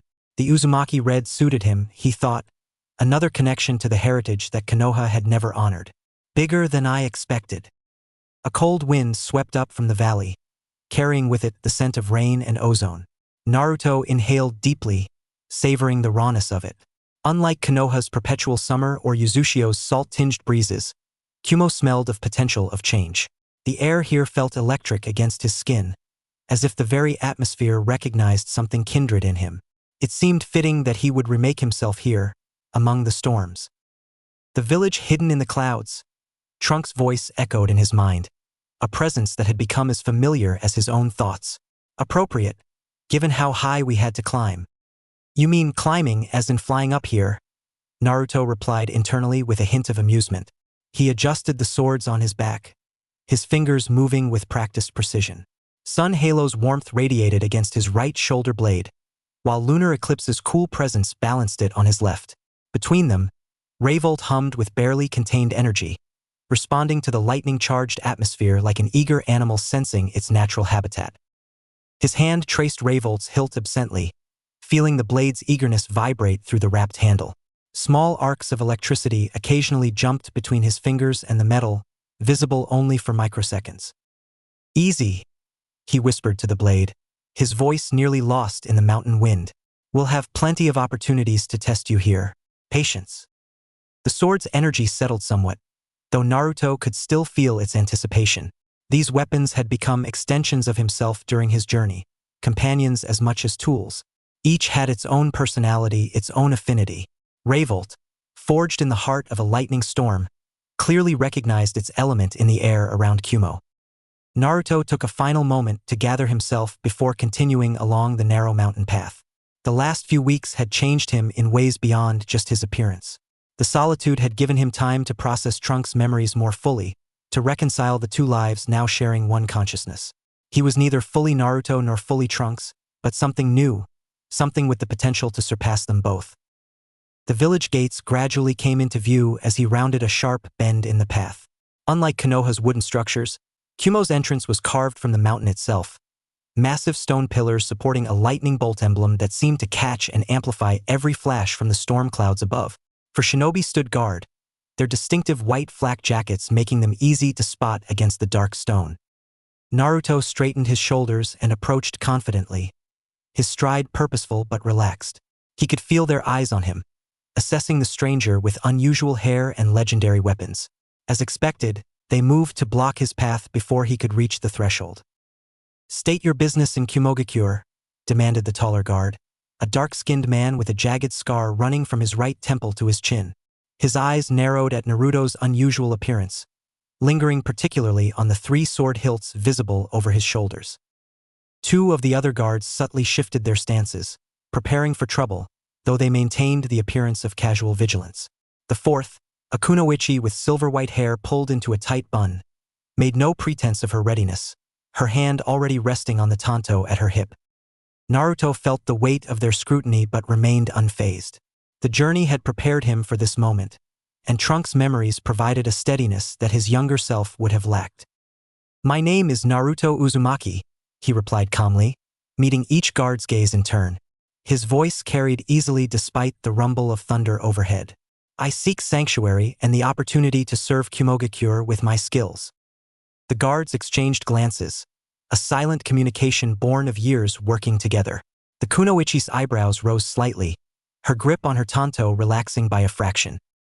"Uzumaki? Like the extinct clan?" the scarred guard asked, skepticism evident in his tone. He leaned forward, studying Naruto's crimson hair with newfound interest. "Haven't seen that shade of red since the war." Naruto felt a flash of irritation at the word extinct. Another reminder of how thoroughly his mother's people had been forgotten, their legacy reduced to a footnote in history. He pushed the feeling aside, knowing that reaction would serve no purpose here. "Not quite extinct," Naruto smiled, extending his palm upward. With practiced control, he let a small whirlpool of chakra form above his hand. Primarily blue, but with golden threads woven through it like sunlight breaking through ocean depths. The swirling energy cast dancing shadows across his face, highlighting the determination in his eyes. As the guards watched, the whirlpool began to take shape, forming the distinctive spiral seal of the Uzumaki clan before dissolving back into pure energy. Lightning from the storm above seemed to pause momentarily, as if even nature itself was captivated by the display. "I believe your Reikage might be interested in what I have to offer," Naruto added, the chakra whirlpool continuing to spin lazily above his palm. The silver-haired Kunoichi took a half-step forward, her eyes reflecting the blue-gold light of Naruto's chakra. "That's not pure chakra," she observed with the sharp insight of a sensor type. "What is it?" Naruto merely smiled, allowing the mystery to linger. The display had silenced their objections, though wariness remained. The scarred guard gestured to one of his companions, who disappeared in a blur of movement, presumably to inform someone higher up the chain of command. "You'll wait here," the guard said, his tone making it clear this wasn't a request. His hand rested casually on his kunai pouch, a gesture that might seem relaxed to civilians but communicated clear intent to any trained shinobi. Naruto dispelled the chakra whirlpool with a casual closing of his fist and nodded agreeably. Of course. He relaxed his posture slightly, though he remained alert.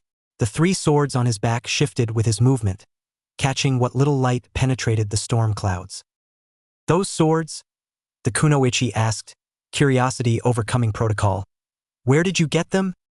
"A long story," Naruto replied, his hand drifting to touch Revolt's hilt almost unconsciously. The blade hummed in response, drawing a surprised look from the Kunoichi, who clearly sensed the weapon's reaction. "One better told inside your village walls." Minutes passed in tense silence, broken only by the distant thunder and the occasional crackle of lightning. Naruto used the time to observe the guards more closely, noting their positioning, communication methods, and the way they maintained awareness of their surroundings even as they kept their attention on him.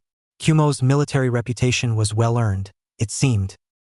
Finally, the messenger returned, landing soundlessly beside his comrades. Beads of rain clung to his uniform, suggesting the storm was intensifying. "Darui wants to see him," the messenger reported, his voice low but carrying to Naruto's sensitive ears. "Says to bring him straight to the command center." The scarred guard frowned. "Not the interrogation division?" "Those were the orders," the messenger confirmed with a shrug. "Straight to Darui, then the Reikage if he checks out." "Escort him to the Reikage's office," the messenger relayed more formally, turning to address Naruto directly. "Darui's orders." The display of controlled power and the mention of his heritage had earned him an escort rather than immediate detention. Suspicious but intrigued, exactly as he'd planned. The scarred guard and the Kunoichi positioned themselves on either side of Naruto, while the third guard took up position behind him. "This way," the Kunoichi said curtly, rain beginning to fall more heavily around them. "Any sudden movements and I'll introduce you to my Tanto before you can blink." Despite her threat, there was a note of professional respect in her voice that hadn't been there before. Naruto nodded, allowing them to lead him through Kumo's winding streets. The village's architecture was unlike anything in Konoha or even Uzushio. Buildings were carved directly into the mountains or constructed of the same stone, creating a seamless blend between natural and man-made structures. Bridges spanned between peaks, some so thin they seemed impossibly delicate against the dramatic backdrop of storm clouds. The rain intensified as they walked, but neither Naruto nor his escorts seemed bothered. Water ran in rivulets down the stone paths, creating miniature waterfalls at the edges of walkways. Unlike Konoha's sprawling layout, Kumohagakure was built vertically, with districts stacked atop one another, connected by stairs and switchback paths carved directly into the mountainside. As they ascended through the levels of the village, villagers stopped to stare at the red-haired stranger with 3 legendary swords on his back. Children pointed and whispered from beneath awnings. Shop owners paused in their work to watch him pass, some hurriedly closing windows against the rain while keeping their eyes fixed on the procession. A group of genin training in a small covered courtyard completely abandoned their exercise to gawk as Naruto walked by. "They're afraid," Trunks noted within their shared consciousness. "No," Naruto corrected mentally, observing the expressions around him. "They're curious. Fear will come later if necessary." He caught the eye of a young boy clutching a wooden practice sword, offering him a small smile that made the child's eyes widen in excitement. The boy tugged at his sensei's sleeve, pointing excitedly. "Look at his swords. 3 of them." Hush, Omoi, the sensei replied, a dark-skinned woman with amber eyes who watched Naruto with the calculating gaze of an experienced jonin. She placed a protective hand on her student's shoulder, drawing him back slightly. The higher they climbed, the more shinobi they encountered. Elite jonin who watched Naruto with calculating eyes, assessing his threat level. None intervened, but Naruto could feel the weight of their attention like a physical presence. Some followed at a distance, maintaining casual appearances while clearly monitoring his progress through the village. You're causing quite a stir, the Kunoichi observed as they crossed a narrow bridge spanning a dizzying chasm. The wind had picked up, making the crossing more precarious. We don't get many red-haired swordsmen showing up unannounced. I prefer to make an entrance, Naruto replied with a hint of humor. A particularly strong gust buffeted the bridge, but he maintained his balance effortlessly, as if the wind itself had no power over him. The Kunoichi noticed, her eyes narrowing slightly. Interesting technique. That's not chakra control. Naruto merely smiled in response, letting her draw her own conclusions. The Reikage's office was at the highest point of the village, a massive domed structure that seemed to pierce the clouds themselves, a testament to Ei's preference for overseeing his domain from the pinnacle of power. Unlike the Hokage's office with its warm woods and traditional design, the Reikage's headquarters was built of stone and metal, practical and imposing. Lightning rods extended from the dome's peak, drawing occasional strikes from the storm that illuminated the entire structure in brilliant flashes. The building seemed to be drinking in the lightning, channels in the architecture glowing briefly with each strike before fading back to normal. The guards led Naruto to a set of double doors reinforced with what appeared to be lightning-infused metal. Seals were etched into the frame, their purpose unclear but their power evident even to untrained eyes. The Kunoichi knocked sharply, then stepped back. Wait here, she instructed, her earlier hostility tempered now with professional curiosity. Someone will call you when the Reikage is ready. She paused, then added, word of advice, don't play games with the Reikage. He's not known for his patience. The guards took positions along the wall, leaving Naruto standing alone before the imposing doors. He used these moments of solitude to center himself, mentally reviewing what he knew of Ei from both Konoha's intelligence reports and the stories his father had rarely shared about his legendary rival. Remember, Trunks advised, his presence a calm center in Naruto's mind. He respects strength above all. Diplomacy without power means nothing to him. I know, Naruto replied internally, adjusting the swords on his back one final time. I won't make the mistake of appearing weak. Through the massive doors, he could hear the muffled sounds of a heated discussion. Ei's booming voice, even subdued by the thick barriers, carried hints of skepticism and impatience. Another voice, calmer, measured, seemed to be advocating for caution. Finally, the voices fell silent. The doors swung open with surprising quietness despite their massive size, revealing a spacious chamber beyond. When Naruto stepped into the Reikage's office, his first impression was of space and light. Despite the storm outside, massive windows lined the far wall, offering a panoramic view of the village below and the storm-racked mountains beyond. Lightning flashed at regular intervals, briefly illuminating the room in stark relief before plunging it back into shadow. A mountain of a man sat behind a desk that seemed comically small for his frame. The fourth Reikage was every bit as imposing as the story suggested, dark skin stretched over muscles that seemed carved from stone, a face set in permanent stern lines, and an aura of barely restrained power that filled the room like a physical presence. The Kage's right arm was adorned with a golden bangle, and scars crisscrossed his massive frame, each one a testament to battles survived and enemies defeated. His white robe, the traditional garb of a Kage, was draped casually over the back of his chair rather than worn, as if even fabric could not be permitted to restrict his movement. Two advisors flanked his desk, a dark-skinned woman with sharp eyes who Naruto recognized as Mabui, the Reikage's assistant, and a dark-skinned man with white hair who could only be Darui, one of Kumo's elite jonin. Darui's posture was deceptively relaxed, but Naruto wasn't fooled. The man's eyes tracked every movement with the precision of a predator. So, the Reikage's voice rumbled like distant thunder. His massive arms crossed over a chest broad enough to block out the light from the windows behind him. A self-proclaimed Uzumaki walks into my village with 3 legendary weapons and asks for sanctuary. His eyes, piercing and intelligent despite his brutish appearance, examined Naruto from head to toe. You have exactly 5 minutes to convince me why I shouldn't throw you off the mountain. Naruto held the Raikage's piercing gaze, his expression calm yet edged with a subtle smirk. The air in the room crackled with tension as if the storm outside had somehow found its way indoors. Behind him, Revolt hummed with anticipation, the sword's metal singing in the presence of a lightning nature as powerful as A's. The blade's excitement transferred to Naruto's skin, tiny arcs of electricity dancing between his shoulder blades and the hilt. It was almost as if the weapon itself recognized something kindred in the Raikage, a primal force barely contained within human form. 5 minutes is more than I need, Naruto replied, his voice carrying the quiet confidence that had become second nature since merging with Trunks' memories. Not arrogance, but the self-assurance of someone who had faced the apocalypse in another life and survived. The Raikage's massive eyebrow rose slightly, the only indication that he found the response interesting rather than merely insolent. His fingers drummed once against his bicep, each tap like a small thunderclap in the tense quiet of the office. Darui shifted his weight almost imperceptibly, his seemingly lazy posture belying his readiness to move. The white-haired Jonin's eyes, despite their half-lidded appearance, tracked Naruto's every breath.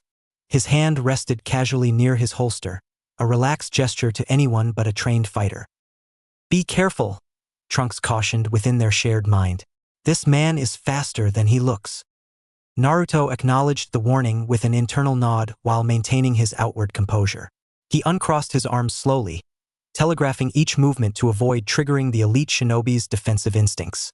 The room seemed to hold its collective breath as he moved, the tension thick enough to cut with a kunai. With deliberate care, he raised his right hand, extending just his pinky finger, a gesture both dismissive and precise, conveying volumes without words. First, I should clarify something, he said, maintaining unwavering eye contact with a lightning flashed outside, momentarily illuminating Naruto's crimson hair like living flame. I don't proclaim to be an Uzumaki. I am one. With those words, he channeled a concentrated surge of energy, not just chakra, but the golden chi that had been awakening within him since that fateful day in Konoha. The two forces intertwined like lovers, blue and gold spiraling together in perfect harmony around his extended finger. Where they met, small sparks formed, neither lightning nor fire but something entirely different, something not seen in the elemental nations for generations. The effect was immediate and dramatic. The resulting aura rippled outward in concentric waves, oppressive and potent, like gravity suddenly multiplied. Papers on the Raikage's desk flattened as if pressed by invisible hands. The air grew thick, almost difficult to breathe, charged with potential. The pressure in the room intensified, drawing beads of sweat from everyone present. Mabui's clipboard clattered to the floor as she instinctively raised her hands to shield herself, her usual composure cracking for the first time since her appointment as the Raikage's assistant. Even Darui's perpetually half-lidded eyes widened slightly, his posture straightening from its customary slouch. Dull, he muttered, though the tension in his shoulders betrayed the casualness of his remark. Small cracks spiderwebbed across the walls of the Raikage's office, starting from the floor and climbing upward like vines, the stone groaning under the pressure of Naruto's concentrated power. A teacup on a side table shattered without being touched, its fragments scattering across the polished surface. The windows, reinforced to withstand Kumo's fiercest storms, began to vibrate at a frequency that caused them to emit a high-pitched whine, which grew steadily in intensity. I himself remained unmoved, a mountain refusing to acknowledge the wind. His massive arms remained crossed over his chest, muscles tensed like coiled steel cables beneath his dark skin. But his eyes, those piercing eyes that had stared down legendary shinobi without flinching, narrowed with newfound interest, reassessing the young man before him. The Raikage's own chakra responded instinctively to the challenge, lightning armor flickering to life around his body for just a moment. A brief corona of blue-white energy that cast harsh shadows across his stern features, before he suppressed it, unwilling to escalate the situation yet. That brief flare was enough to send a surge through the room's atmospheric tension, making the air smell of ozone and possibility. I could show you more, Naruto said, his voice steady and laced with quiet authority despite the tremendous energy he was controlling. His crimson hair lifted slightly in an unseen breeze generated by his power. The Uzumaki read a stark contrast against the blue-gold aura surrounding him. But that would be unwise. He closed his fist deliberately, fingers curling one by one, immediately dissipating the pressure in the room. The sudden release caused papers to flutter from the rake's desk, swirling in the air like confused birds before settling back down in disarray. The pressure that had built against everyone's eardrums released, bringing with it an almost physical sense of relief. Mabui exhaled shakily, composing herself with professional efficiency despite the lingering tension in her shoulders. She bent to retrieve her clipboard, her movements precise but lacking their usual fluid grace. Naruto's eyes flicked to the wide windows framing the village below, now displaying hairline fractures from his display, then returned to the wreckage with deliberate emphasis. Outside, the storm had intensified, as if responding to the confrontation within. Lightning illuminated the mountains in staccato flashes, casting dramatic shadows across A's imposing form. Thunder rolled across the valley, vibrating through the stone beneath their feet. "But I wouldn't want to wreck your office," Naruto remarked, his voice laced with dry humor that didn't quite reach his eyes. He gestured toward the fractured windows with a casual tilt of his head. "Perhaps we should move somewhere with fewer restrictions? Somewhere the collateral damage would be acceptable." The challenge hung in the air between them, neither a threat nor a boast, but an acknowledgement of power and its consequences. For a moment, no one moved, as if time itself had paused to witness this meeting of forces. The room fell into a heavy silence, punctuated only by the distant growl of thunder and the faint sound of stone dust trickling from the fresh cracks in the ceiling. A tiny fragment of plaster detached from above, falling to the floor with a sound that seemed unnaturally loud in the tense quiet. Mabui and Darui exchanged a brief glance, an unspoken understanding passing between them.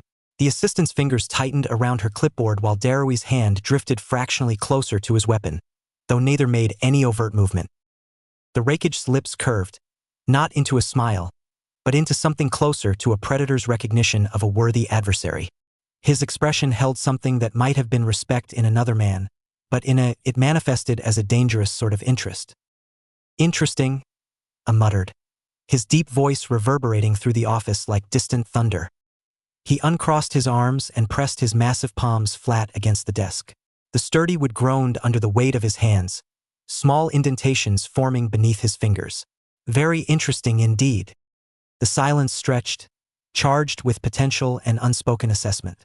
Revolt hummed against Naruto's back, responding to the electric tension in the room, while his other blades remained quiet, waiting. I leaned forward slightly, his shoulders bunching with barely contained power. When he spoke again, his voice was measured but carried the weight of authority that had made nations tremble. "Okay, brat," the Raikage asked, his eyes never leaving Naruto's. "Why did you come to Kumo?" The question was simple but loaded with implications, a test as much as an inquiry. Naruto met the Kage's gaze unflinchingly, standing straight but relaxed, neither submissive nor challenging.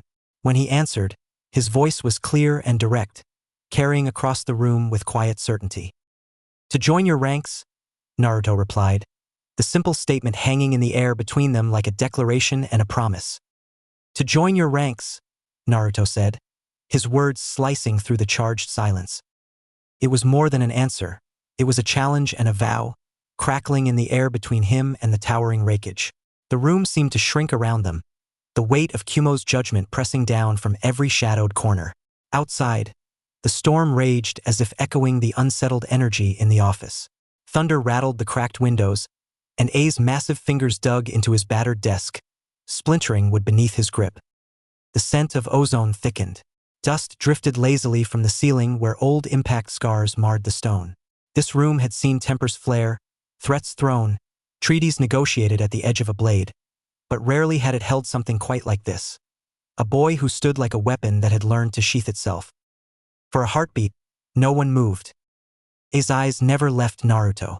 They burned like twin bolts of blue lightning, measuring, dissecting, weighing the boy in front of him against the ghost of every threat the village had ever faced. Jinchuriki gone rogue, missing Nin with stolen bloodlines, Kage who smiled with their mouths and lied with their chakra. Naruto held that gaze and let it hurt, let it scrape over him like rough stone over raw skin. Being weighed, being judged, that was familiar. Konoha's villagers had done it with whispers and turned backs. Here, it was done with open scrutiny and the expectation of violence. He preferred this version.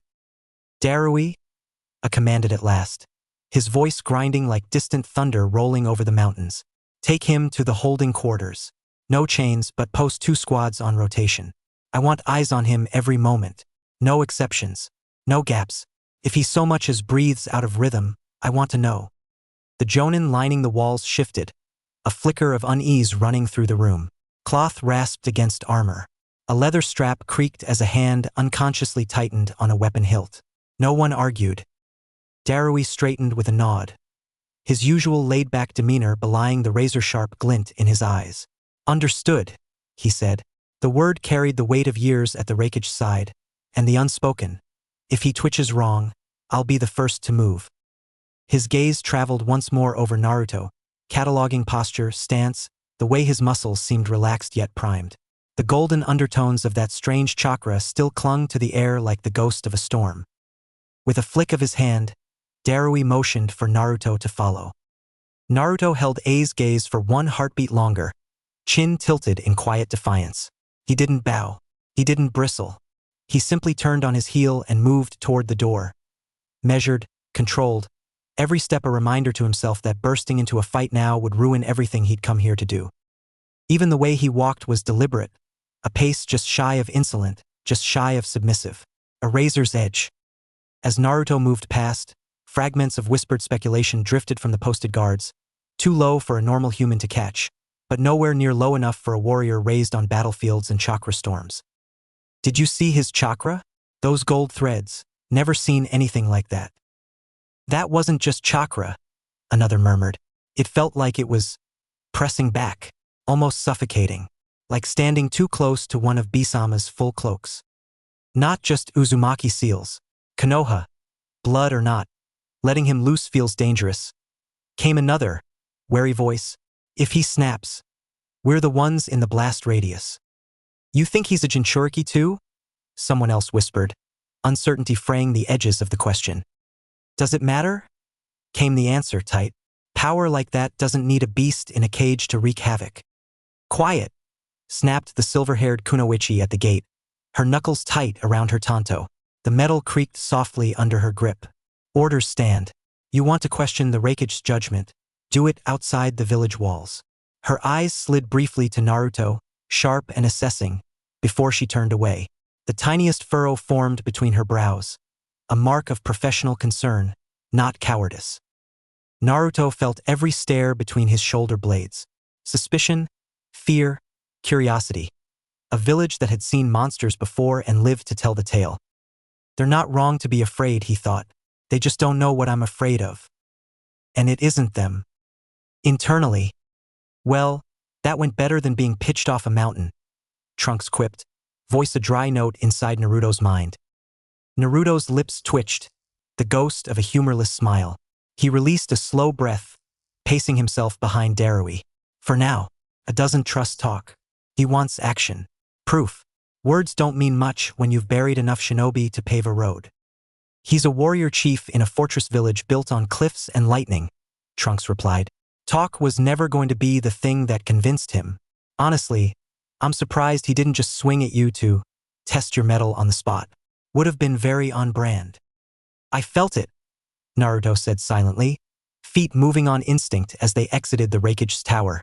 The heavy doors boomed shut behind them, muting the storm for the span of half a breath before the wind clawed around stone and found them again. He wanted to.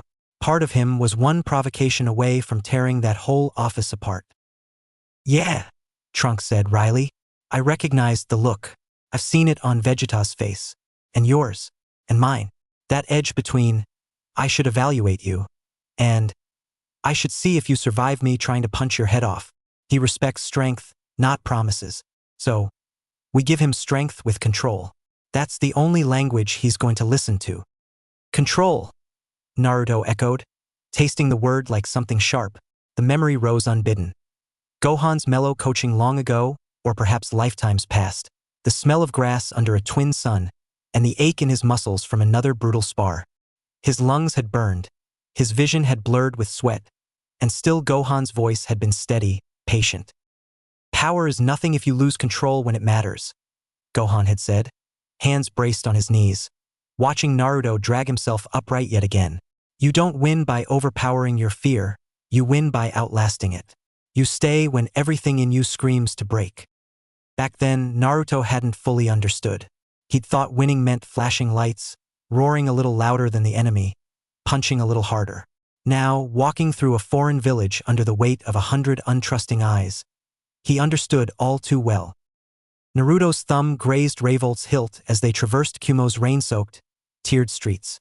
The sword hummed faintly under his touch, as if responding to the storm overhead, like it was sharing in the anticipation, the coiled readiness. Cold rain smeared crimson strands of his hair against his cheeks, but he didn't bother wiping them away. Let them see the color. Let them remember it.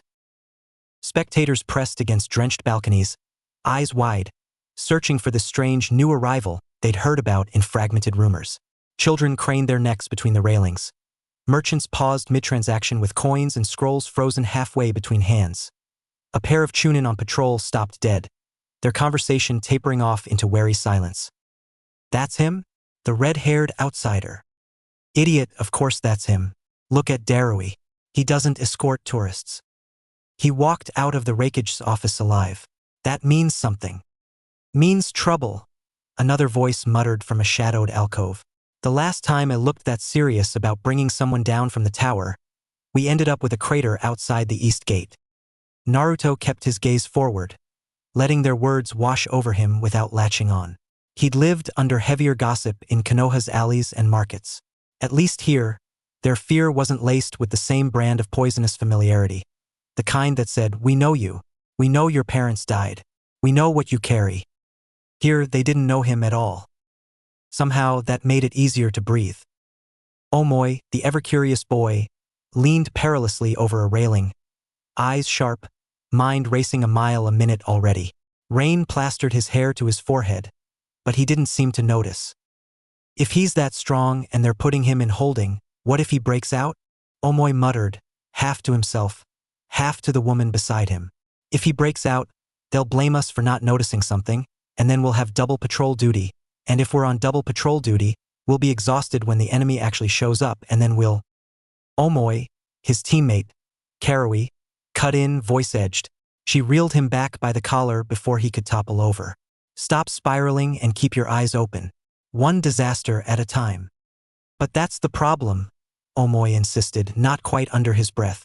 Disasters don't line up. They stack.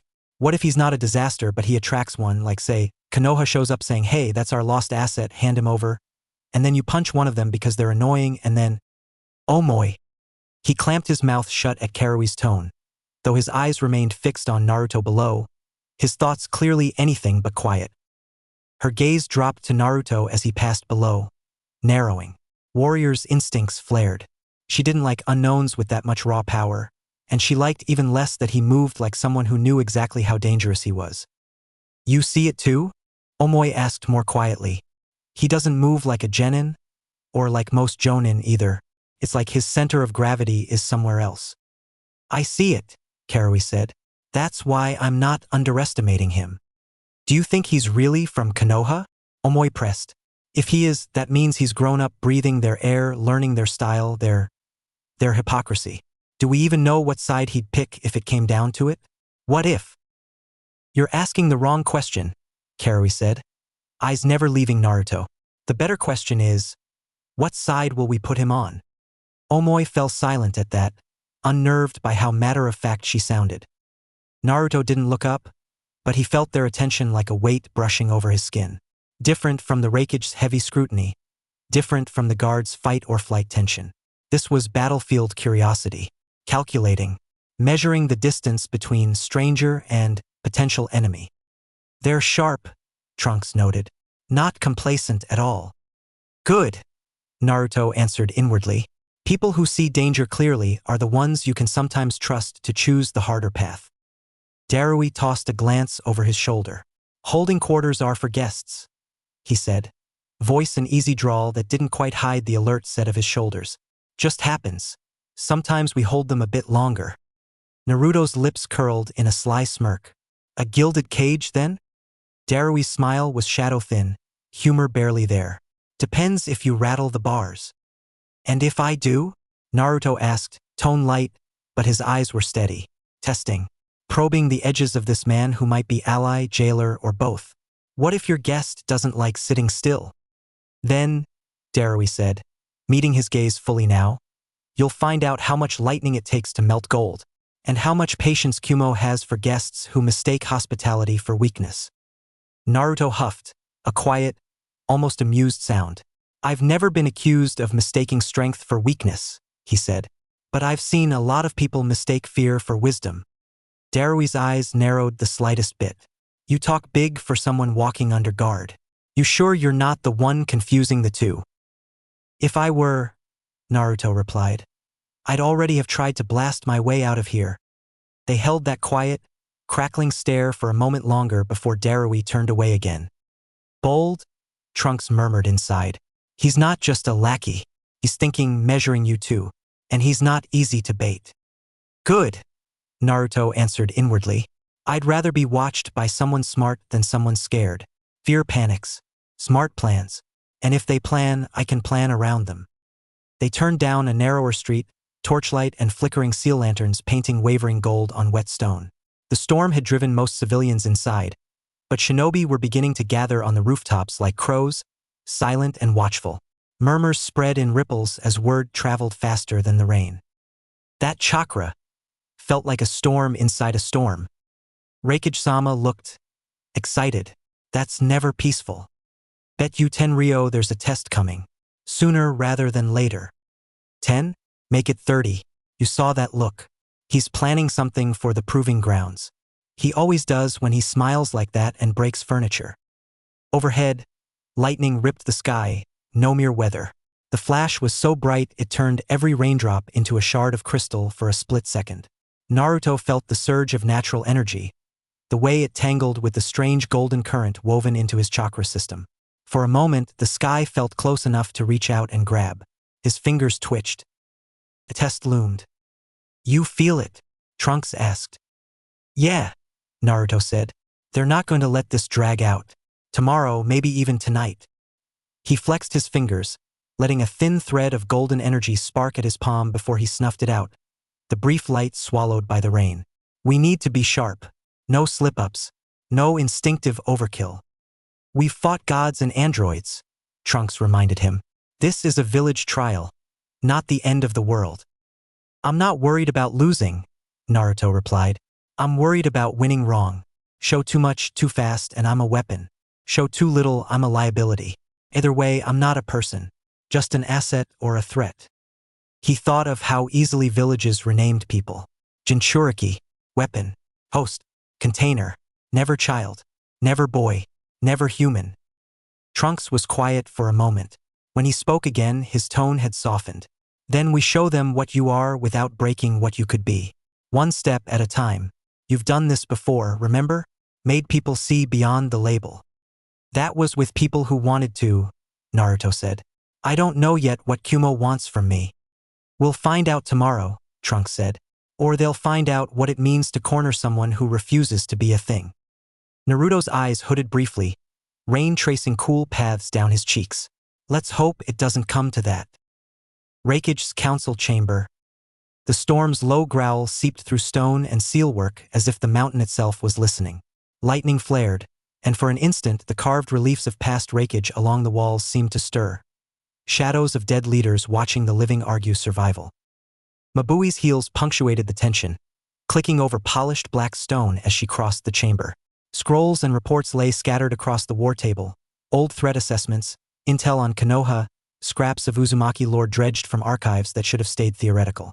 Ink bled slightly where a stray raindrop had landed on an older document, the neat strokes of a scribe's hand warping around the word, containment. His power isn't just chakra, she said, voice cool, precise. The gold threads, they reacted to our storm wards like they were alive. They didn't just disrupt the seals. She hesitated for the briefest heartbeat, the only crack in her composed exterior. Synchronized with them. For an instant, the village barrier registered him as part of its own network. That caused a ripple. One elder leaned forward, his lined hands curling against the edge of the table. You mean to say an outsider touched the heart of our defenses and the village welcomed him? Not welcomed, Mabui corrected. Acknowledged. There's a difference. The wards flared in warning and then stabilized as if cataloging him. I've never seen anything like it. She tapped a scroll with one manicured finger. Even Bisama doesn't harmonize with the barrier like that. His chakra pushes. This threaded through. A parasite can thread through a body just as easily as a blessing, an elder muttered. Konoha's lost prince arrives flaunting jutsu nobody's seen? Another elder scoffed, the contempt in his tone only barely hiding his unease. A trick. A spy, I say. There are no coincidences in war. We are not in open war, Mabui replied evenly. We are always in a state of war, the elder shot back. Villages do not forget. Konoha breeds monsters and then calls them heroes when it suits them. We will not be their fools. Not again. Have you forgotten the last time we trusted their word on a treaty? You refer to the Hyuga affair, another advisor said quietly, gaze lowered. I refer, the elder snapped, to every grave on our cliffs that has a leaf carved in the stone. Darui stood with his back to one of the great stone pillars, arms folded, eyes half-lidded. His posture was loose, but no one in the room mistook it for boredom. Lightning from the high windows painted sharp planes across his face before fading again. With respect, old man, he said. If Konoha wanted to send a spy, they wouldn't gift-wrap a walking beacon like that and march him to our front door. Spies hide in shadows. He's a flare. Unless they wanted us to think exactly that, the elder countered. Send us something too obvious. Let us grow used to the sight of him, then. You're giving them too much credit, Darui replied. A faint shrug rolled across his shoulders. Or him too little. Explain, Mabui prompted, her attention shifting fully to him. Her gaze slid to him, the line of her mouth thoughtful. You observed him up close. Your assessment. Darui paused, replaying every twitch of Naruto's muscles, every micro-expression when he had slammed his fist down, every fine tremor in the air when that golden energy had flared. He remembered the way Naruto's eyes had narrowed, not with panicked anger, but with the restraint of someone used to reining himself in at the edge of a precipice. He's dangerous, Darui said at last, but not reckless. He walked like someone used to being watched, used to being judged. He could have escalated when Reikage-sama pressed him. He didn't. He stood his ground, but he didn't flaunt. Fear, one counselor suggested. Terror sometimes looks like discipline. A cornered animal freezes before it bolts. No, Darui said. Restraint. There's a difference. Fear makes you twitchy. He was too still, too composed. He's strong. Maybe stronger than B in some ways, weaker in others. But he's not trained like us. His power doesn't lean on our principles. It bends around something else. He glanced at Mabui. That other energy you mentioned. The way it wrapped around his chakra. Chi, Mabui said quietly, tasting the foreign word. Or something like it. The old scrolls speak of disciplines beyond chakra. Half myth, half science. Ki-chi, life force under different names. If that's what we saw, then he's a bridge between systems we barely understand. A living junction point. All the more reason not to let him slip through our fingers. Another advisor argued, eyes gleaming. Imagine that power harnessed for Kumo. New techniques, new defenses, new weapons. Our enemies would think twice before even whispering our name. You speak of him like a tool fresh from the forge, Mabui said, tone still even but laced with a hint of iron. Tools don't think for themselves. He does. And all the more reason not to tie our survival to an unstable element, the first elder countered. We bind ourselves to an outsider, we give him our secrets, and when he turns, because they always turn, we bleed. The room broke into overlapping murmurs, some voices hungry, others wary, a few simply exhausted by the perpetual balancing act between opportunity and risk. The Reikage rose, casting a giant's shadow over the war table. A hush fell instantly. His presence alone could have been another storm system swirling in the chamber. Cowards, he said, the word cracking like a lightning strike. The nearest lantern flickered. Power is meant to be used, not hidden from. You talk of risk as if breathing isn't a risk. As if waking up every morning in a world of shinobi and tailed beasts is anything but a gamble with death.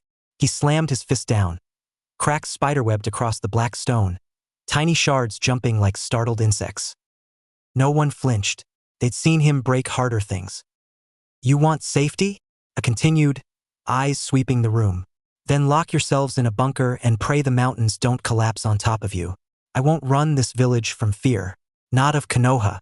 Not of some boy with a strange chakra. Not of ghosts you keep dragging out of the past. Reikage-sama, no one is suggesting cowardice, Mabui said, inclining her head slightly.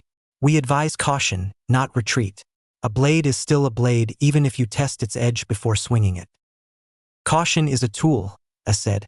Fear is a chain. I won't wear it. He jabbed a thick finger toward the rain-streaked window, where lightning traced wild veins through the night. The world is watching. They sense shifts in power even if they don't know the source. Rumors are already leaving these walls. We can either control the story or let it be written for us. His gaze hardened. Tomorrow, the proving grounds. Let the entire village witness what he truly is. Then we decide. Silence. Then another swell of low debate. A public trial? The cautious elder pressed. You would show our hand so openly? Our defenses, our potential interest in this boy broadcast for every spy to pick up? If he turns on us mid-demonstration, then they will also see how quickly we break him. A cut-in. Either outcome serves us. If he falls, they know Kumo still stands above all. If he stands with us, they know our strength has grown. And if they watch closely and think they learn something good, let them think they understand the limits of what we can do. Darui unfolded his arms, stepping a little closer to the table. And if he's stronger than even we guessed? He asked, not as a challenge but as a man who needed the answer laid bare. Lightning outside stoked the Reikage's unflinching grin. Stormlight caught on the scars crisscrossing his body, each a story of a battle survived. Even better, he said. I don't want a dog that only knows how to heal. I want a thunderstorm that chooses to strike where I point. If he outstrips our expectations, we adjust. We grow. Or we break him before he can break us. You're assuming he'll want to stand under our banner, Mabui said softly. Assuming that his history with Konoha hasn't carved loyalties deeper than anything we can offer. A's eyes flared. He walked in here asking to join our ranks. If he survives tomorrow and still says those words, then he'll have earned the right to mean them. Until then, he is nothing more than potential. Power without proof. And if he refuses? Another advisor asked. The question hung at the edge of something heavier, a what-if that none of them truly wanted to drag into the light. Then he leaves, I said. Or he dies. There is no third path for a weapon walking around unsheathed in my village. I will not let him become a story other Kage tell each other while planning how to test us.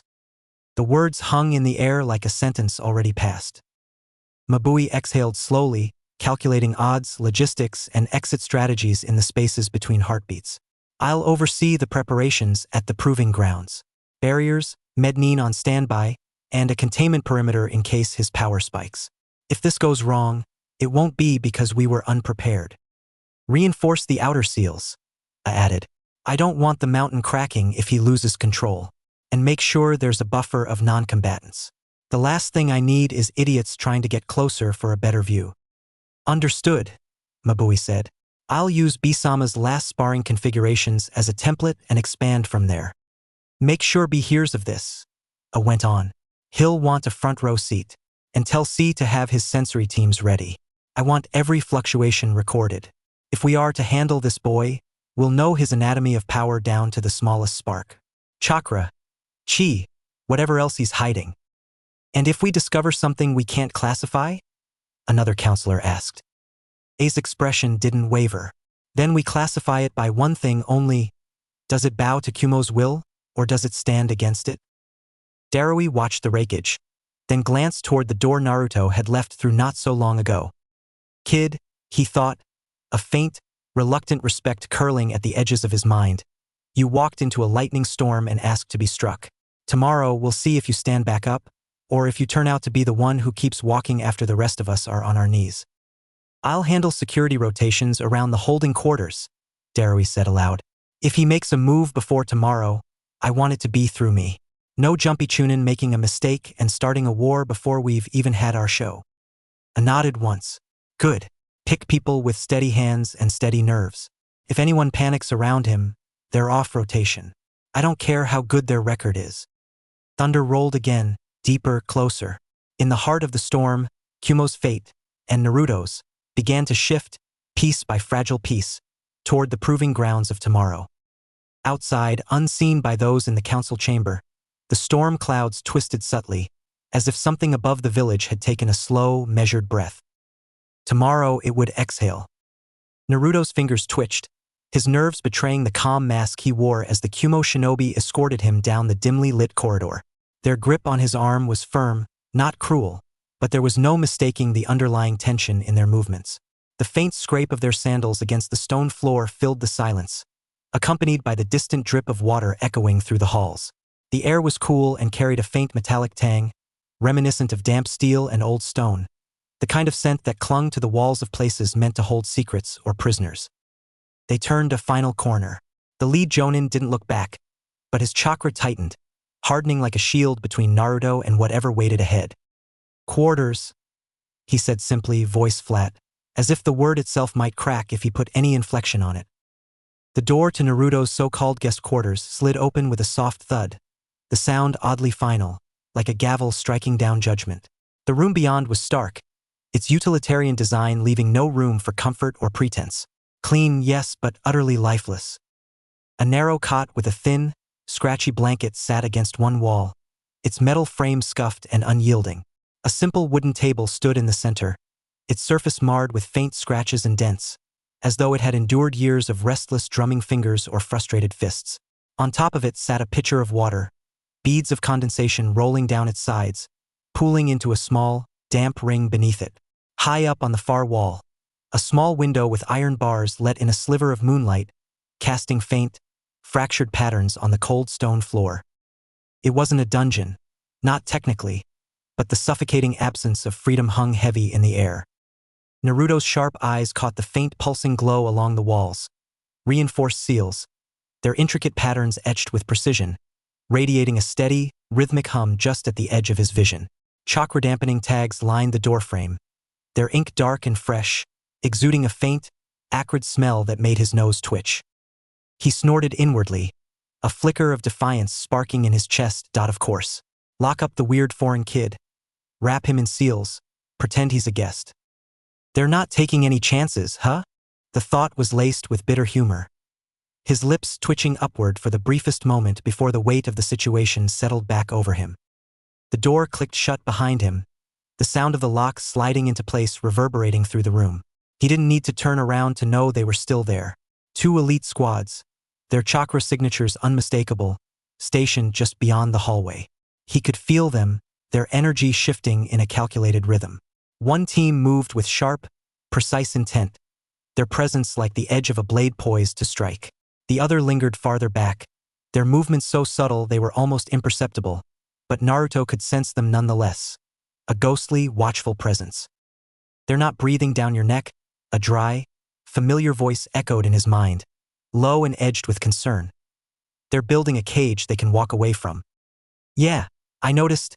Naruto thought back, his jaw tightening. They're watching, studying. Trunks' voice continued, clearer now, a reminder of the precarious line Naruto was walking. Different world, same pattern. Fear first, questions later. Naruto's fingers twitched again, the restless energy within him itching for release, but he forced himself to exhale slowly through his nose, rolling his shoulders to ease the tension coiled there. He crossed the room in a few measured steps, his footsteps muffled against the cold stone. As his fingers brushed the edge of the table, he allowed the faintest thread of golden ki to hum beneath his skin, a subtle pulse of energy that sent a shiver through his arm. The barrier reacted instantly. The seals flared to life with a sharp, bright glow. The invisible grip tightened around his wrist like a serpent coiling around its prey, squeezing just enough to warn him before relaxing again. Damn, they're already adapting, he muttered under his breath. The ki guttered back down, simmering under his skin like banked coals. Kumo's defenses weren't just strong, they were intelligent, dynamic, evolving in ways that made the lackluster security back in Konoha seem laughable in comparison. If the seals are keyed to unfamiliar energy signatures, they'll keep scaling against you every time you test them, Trunks reasoned, his tone clipped, Analytical. You're basically giving them data for free. Naruto bit the inside of his cheek, the sharp sting grounding him as his mind raced. So what, I just sit here and play nice? Don't push it, Trunks cautioned, his voice cutting through Naruto's thoughts like a blade. They're not your enemies yet, but they're watching your every move. Screw this up, and you won't just look like a ticking time bomb. You'll be the one who lit the fuse. Naruto let out a sharp exhale, dropping onto the cot with a dull creak as the stiff mattress compressed beneath him. His hands curled into loose fists, the rough texture of the blanket scratching against his knuckles as he leaned forward, elbows resting on his knees. I know, he replied silently, his tone clipped, frustration simmering just beneath the surface. But sitting here doing nothing? That's worse than any fight. He'd spent his whole life moving, chasing, training, crashing headfirst into problems until something broke. Action made sense. Waiting just left too much room for old ghosts. The weight of their scrutiny pressed against him, Kumo's watchful eyes, the lingering ghosts of Konoha, and the heavy uncertainty of what lay ahead. Tomorrow he'd meet the Raikage. Tomorrow his fate would be decided. What am I to them? A weapon? A prize? A bomb they think they can point at somebody else? The thought gnawed at him, bitter and sharp. His gaze fell to the water pitcher on the table. In its rippling surface, his reflection stared back. Blonde hair, hardening features, and beneath it all, the storm of power that churned restlessly within him, waiting to be unleashed. The boy who used to grin at his own reflection felt distant now, like someone he'd only heard about. Naruto leaned back, resting one arm behind his head, and closed his eyes. Fine, he thought, letting the words settle like a promise. Let them watch. The hum of the barrier seals filled the room, steady and unrelenting, a constant reminder of his confinement. It was the only sound until footsteps. They were slow, deliberate, each one falling with a measured cadence that spoke of purpose rather than urgency. Not the brisk march of a guard rotation, nor the hurried shuffle of someone unsure of their presence. These footsteps carried weight, an intention that prickled against his senses like static in the air. He didn't bother opening his eyes, but his body tensed, his awareness sharpening as if instinct alone could prepare him for what was to come. The key inside him stirred, not flaring, just listening. Took you long enough, he murmured, his voice low and dry, cracking one eyelid toward the door. The flickering torchlight did little to soften the stark edges of the room, casting jagged shadows that danced across the walls and floor. Mabui stood just beyond the barrier's edge, her figure framed by the crimson glow of the seals. The light painted her face in sharp relief, high cheekbones, a steady gaze, and lips pressed into a firm line. Even in stillness, her presence was commanding, her arms crossed tightly over her chest as if to shield herself from the weight of the moment.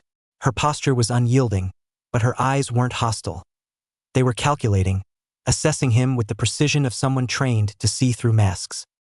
You weren't sleeping, she observed, her voice cutting through the oppressive quiet like the edge of a blade.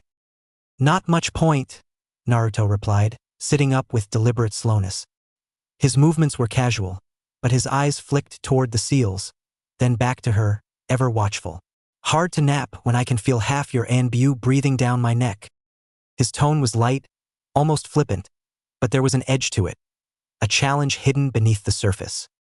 A faint smirk tugged at her mouth, fleeting but unmistakable. Only half? We must be slipping. The joke was dry, more acknowledgement than comfort. She didn't step closer, didn't breach the space marked by the barrier's glow. Instead, she remained rooted where she was, her presence a reminder of the divide between them. Tomorrow at dawn, you'll be taken to the proving grounds, Mabui said. Her voice shifted, losing any trace of humor. Public trial. No cages, no tricks. Just you and whatever you've got. Naruto snorted, the sound sharp and derisive. Sounds like a party. It's not. Her words landed like the clang of steel against stone, firm and unyielding. If you lose control, the Raikage will end you. If you pass but act like a liability, her gaze swept slowly over him, taking in the chains of seals, the raw power tucked too neatly under his skin. You'll spend the rest of your days in a cell exactly like this one. There was no softness in her tone, no room for negotiation or reassurance. It was a statement of fact, a warning wrapped in silk. Straight to the point, huh? Naruto tilted his head, studying her with open curiosity now. No, maybe, no, we'll see? There's no room for maybe when you're carrying a storm inside you, Mabui replied. My job is to make sure that the storm doesn't level my village. He studied her carefully, his gaze lingering on the subtle tension in her shoulders, the faint twitch of her fingers as they flexed against her sleeve. It wasn't nerves, he realized, it was anticipation. She wasn't afraid of him. She was waiting, watching, measuring him against whatever expectations she held. And what do you think? He asked, his voice quieter now, more pointed. Not as the Raikage shadow, just as a shinobi who's seen enough to know the difference between a weapon and a soldier. Mabui exhaled through her nose, a controlled breath that betrayed none of her thoughts.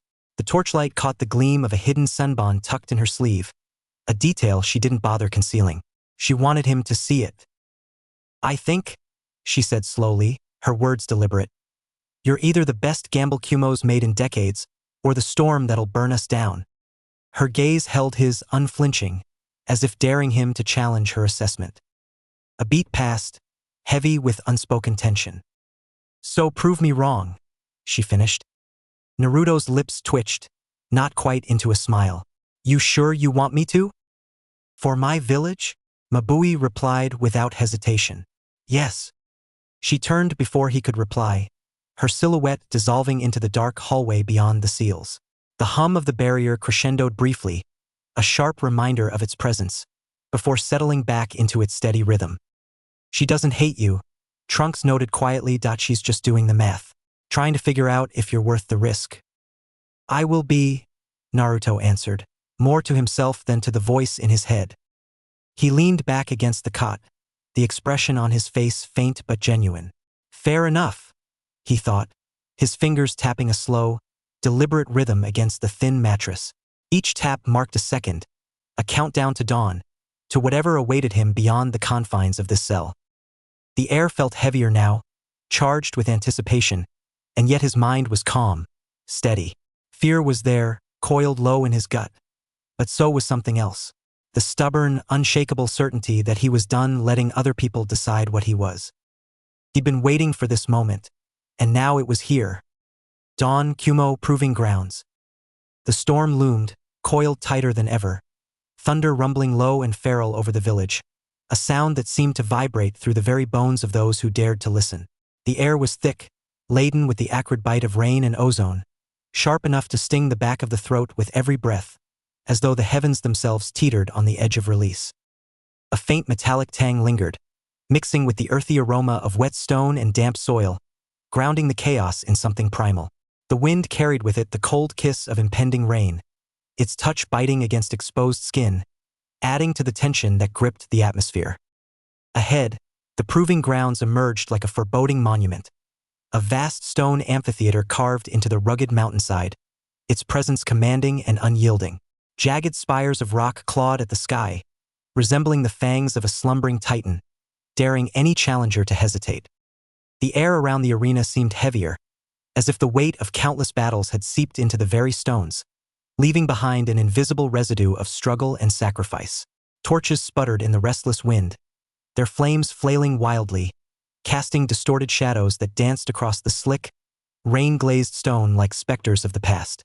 The faint crackle of fire mingled with the hiss of rain, creating an eerie symphony that played against the backdrop of the storm's growl. Pools of water collected in the deep cracks of the arena floor, remnants of countless battles long forgotten, turning the ground into a precarious trap that glistened deceptively under the flickering light. Above, tiered stands overflowed with spectators, civilians and shinobi alike, their faces a blur of anticipation and apprehension, their voices drowned beneath the relentless growl of thunder. The occasional shout or cheer pierced through the storm's cacophony, only to be swallowed again by the swirling winds. Crimson barrier seals pulsed along the arena's perimeter, their light flickering like embers on the verge of extinguishing. The seals emitted a faint hum, barely audible over the storm, but persistent enough to send vibrations through the stone and the soles of those who stood nearby. Nearby, medic tents crouched at the exits, armed with triage scrolls and healing jutsu, bracing for the inevitable. The scent of medicinal herbs wafted faintly from the tents, mingling with the ozone-heavy air, a reminder of the fine line between survival and defeat. High above, sensory Nin perched on jagged obsidian outcrops, their gazes keen and hands poised over unfurled scrolls, prepared to detect any unnatural surge of chakra. Their silhouettes were barely distinguishable against the darkened sky, but their presence radiated an unyielding vigilance, like sentinels of fate. A ripple of anticipation swept through the crowd, an instinctive shift, as familiar figures moved into position. The tension was palpable, a nearly tangible force that pressed down on everyone present, knotting stomachs and quickening pulses. Those in the stands leaned forward, their eyes glinting with a mixture of curiosity and dread, as though they were witnessing the prelude to something that would alter the course of history. Omoy paced along the railing, his boots scuffing against the worn stone with every step, the sharp squeak of his soles breaking the heavy silence. His fingers worked furiously at the candy wrapper in his hands, twisting and untwisting it until the foil edges began to fray, the crinkling sound grating against his own nerves. The sweet scent of cherry lingered faintly in the air, a stark contrast to the electric tension that seemed to hum around them. "If he blows up," he muttered under his breath, his voice barely audible over the distant rumble of thunder. "Reincarnation'll have us running laps until we drop dead, if we even survive the explosion. And if we do survive, then there's the rebuilding, the paperwork, the funerals." "Oh moi," Karui snapped. He flinched, nearly dropping the candy. Karui, standing a few feet away, shot him a glare sharp enough to cut through steel. "Quit whining," she said, her voice laced with irritation, though the slight tremor in her tone betrayed her own unease. Her hands gripped the hilt of her katana so tightly her knuckles had turned a stark, bloodless white. The polished blade glinted faintly under the dim light, a silent promise of readiness, though her eyes flickered to the tunnel with an unspoken worry she refused to voice. "Either he's strong enough or he's not," she added, her words clipped and deliberate, as if speaking them aloud would make them true. "Either way, shut you and watch. If you're gonna panic, at least do it quietly." Omoy opened his mouth, then shut it again. He crammed the candy into his mouth instead and chewed, grimacing. "If he loses it, we're dead. If he doesn't, Reikage-sama might actually bring him in, which means training missions, with a walking explosion. Great. Perfect, he thought, anxiety spiraling even as he forced himself to focus on the arena. Ahead of them, Killer Bee sauntered in, his usual swagger muted but still present, each step deliberate and measured. The faint jingle of his blades, strapped securely to his back, was a rhythmic counterpoint to the distant rumble of the storm. His sunglasses caught the light, masking his eyes but not the slight crease of concern etched into his brow. Behind him, C followed closely, his movements brisk and purposeful. His sharp, calculating eyes swept across the arena, taking in every detail with the precision of a hawk. Yet his typically serene expression was marred by a deep furrow, the weight of unspoken thoughts pressing heavily on his shoulders. "Yo, new track droppin'. Lightning meets gold. Dako." Storm's knockin' at the door. Be wrapped, his voice carrying a faint echo in the open space. But the usual playful bounce in his tone was missing, replaced by something quieter, more subdued. The words felt less like a performance and more like a ritual, a beat to hold on to while the world waited to see if it would burn. His gaze shifted to C, his lips pressing into a thin line. "Sensors still freakin'?" C exhaled sharply, the sound barely audible over the rising wind. He adjusted his headband with a quick, practiced motion, though the tension in his jaw was unmistakable. "Yesterday's readings, they weren't normal," he said, his voice low and measured, as if speaking too loudly would disturb the fragile balance of the moment. His eyes darted toward the tunnel, narrowing slightly. That kid's chakra, if you can even call it that, it wasn't just flowing. It was waiting, coiled up like a spring, ready to snap. And whatever that golden energy was, it didn't register like Bijou chakra at all. B's shoulders rolled in a slow shrug, but C caught the way his fingers flexed near his swords. "Yo, coils and springs, energy sings," B replied, forcing a smirk. "We ride the beat, we read the heat. If he pops, we drop on him, not the street." "B," C said quietly, "if he loses control, even you might not be able to contain it in time." B's smirk thinned, but didn't vanish. "Good thing we're not planning on him losing it, yeah?" The first raindrops struck the stone with a sharp, deliberate plink, its sound cutting through the air like a warning shot. Another followed, then another, until a soft patter began to echo across the arena. The scent of rain, fresh and metallic, mingled with the faint tang of electricity that now charged the air.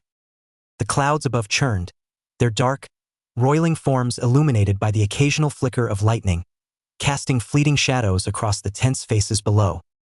From deep within the tunnel, the sound of rattling chains shattered the fragile quiet, a metallic clatter that reverberated like the ominous toll of a bell.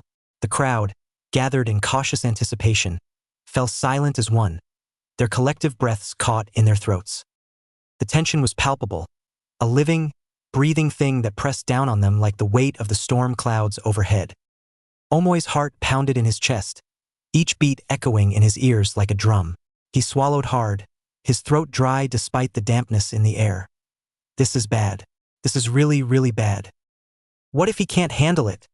He thought, his mind racing with possibilities, each one worse than the last. What if we're all standing here waiting just to watch him lose control? What if the seals fail? What if the rakeage hesitates for a second too long and… Karui's gaze flickered toward him, her expression softening for a brief moment before hardening once more. Focus, she hissed, her voice barely above a whisper. We don't have time for your doubts. If we're ordered in, you move. If we're not, you don't… Got it. He nodded, throat tight. The storm crept closer, its guttural growl reverberating through the air like a slumbering beast stirring awake. Then lightning. A single, blinding fork of white tore through the heavens, flooding the arena with a fleeting burst of brilliance. The crowd froze, breaths caught in their throats, their murmurs swallowed by the abrupt, deafening silence. Thunder followed, a whip-crack of sound that reverberated through the space, sharp and resolute, as if heralding the moment's arrival. At the far end of the tunnel, the massive iron gates groaned as they parted, chains clattering against slick stone. Naruto stepped forward. His silhouette stood starkly outlined in the dim, electric glow of the storm's aftermath. His boots scuffed against the polished ground, water spraying faintly with each step. The air, heavy with dampness, clung to his skin, laced with the tang of ozone and wet earth. He didn't flinch under the weight of countless stares, nor did he falter beneath the crushing pressure of expectation. Somewhere behind his ribs, ki and chakra churned together like twin storms, but his pace remained steady. His gaze, sharper now, more resolute, swept across the crowd. He caught flashes, curious civilians, wary shinobi, faces twisted with fear, others with hope, a few with something like hunger. None of them knew him, but all of them had already decided what he was. He lifted his chin, refusing to be shaped by their fear. His eyes finally locked onto the one figure that demanded his attention. High above them all, the rakeage stood. His cloak snapped violently in the storm's wind, the fabric cracking like a battle flag in the tempest. The torches flanking the Kage's box cast flickering shadows across his face, but nothing dimmed the unyielding intensity of his glare. He didn't need to shout. The sheer gravity of his presence crushed the silence into submission. Naruto Uzumaki Namikaze. Each syllable fell like a hammer, deliberate and unrelenting. You entered my village unbidden, wielding power we cannot yet comprehend. His voice didn't rise, but it carried with a weight that demanded attention. A commander's voice, honed to break stronger men than most. You asked to join our ranks? The rakeage continued, eyes narrowed, studying not just Naruto's posture, but the way the air seemed to bend faintly around him. Then prove to us you won't let it consume us all. The crowd rippled with tension. Sharp intakes of breath, the shuffle of uneasy feet, the rustling of fabric as they leaned forward, caught between fear and anticipation. Naruto held that gaze and, for a heartbeat, saw past the iron exterior. The rakeage wasn't just looking at him. He was seeing the ghost of every disaster, every failed experiment with power too big for human hands. He's seen this go wrong before, Naruto realized. He didn't know how, he just knew. He lifted his chin a fraction higher, meeting the rakeage's gaze without hesitation. The wind teased his golden hair, tossing strands across his forehead, but his stance remained unshaken. The rakeage's next words were for everyone. "This is no mere test of strength," he declared. "It is a trial off control if he can stand firm, if he can wield his power without letting it destroy us." He paused, his silence louder than the storm outside, letting the unspoken warning settle over the crowd. "Then he will have earned the right to walk among us as one of Kumo's own. But if he falters, if his power slips even for an instant," his voice turned to steel, leaving no room for doubt as to the consequences. A murmur rippled through the stands, a mix of nervous whispers and eager anticipation. Some eyes glittered with bloodlust, others with grim resolve. A few simply looked tired. The Raikage ignored it all, his eyes never wavering from Naruto. No aid, no interference. This fight belongs to him alone. For a fleeting moment, something akin to approval flickered in Naruto's eyes.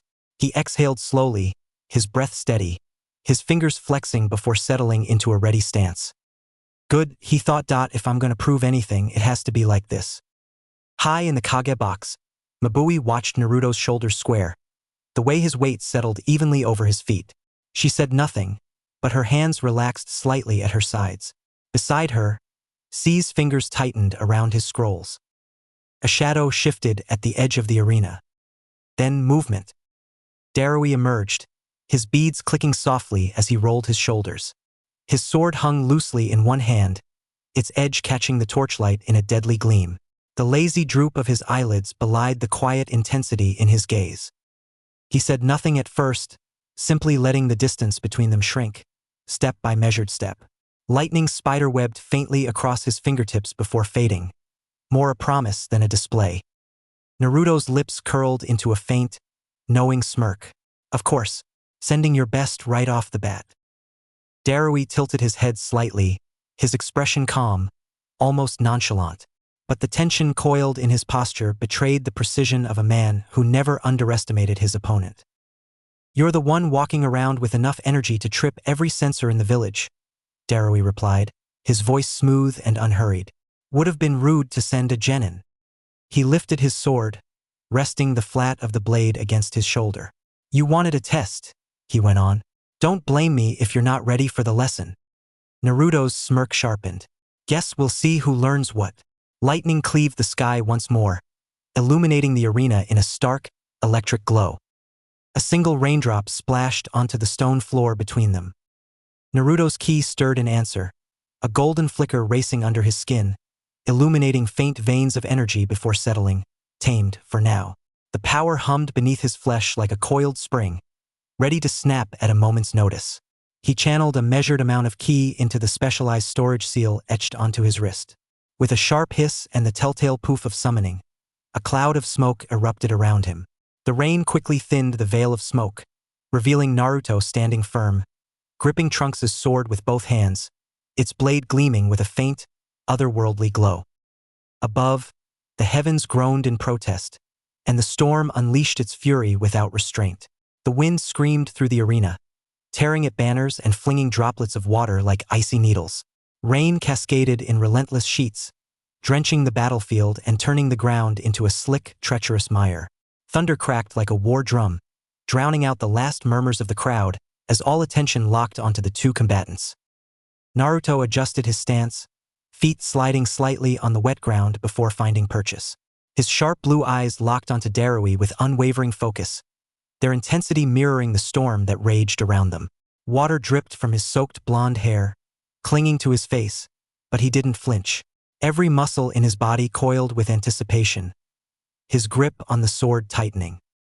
He drew in a deep breath, the sharp tang of rain and ozone filling his lungs, grounding him in the moment. His voice was low, almost lost in the cacophony of the storm, but it carried a weight that cut through the chaos like a blade. "Let's get this over with," he muttered, his tone laced with determination.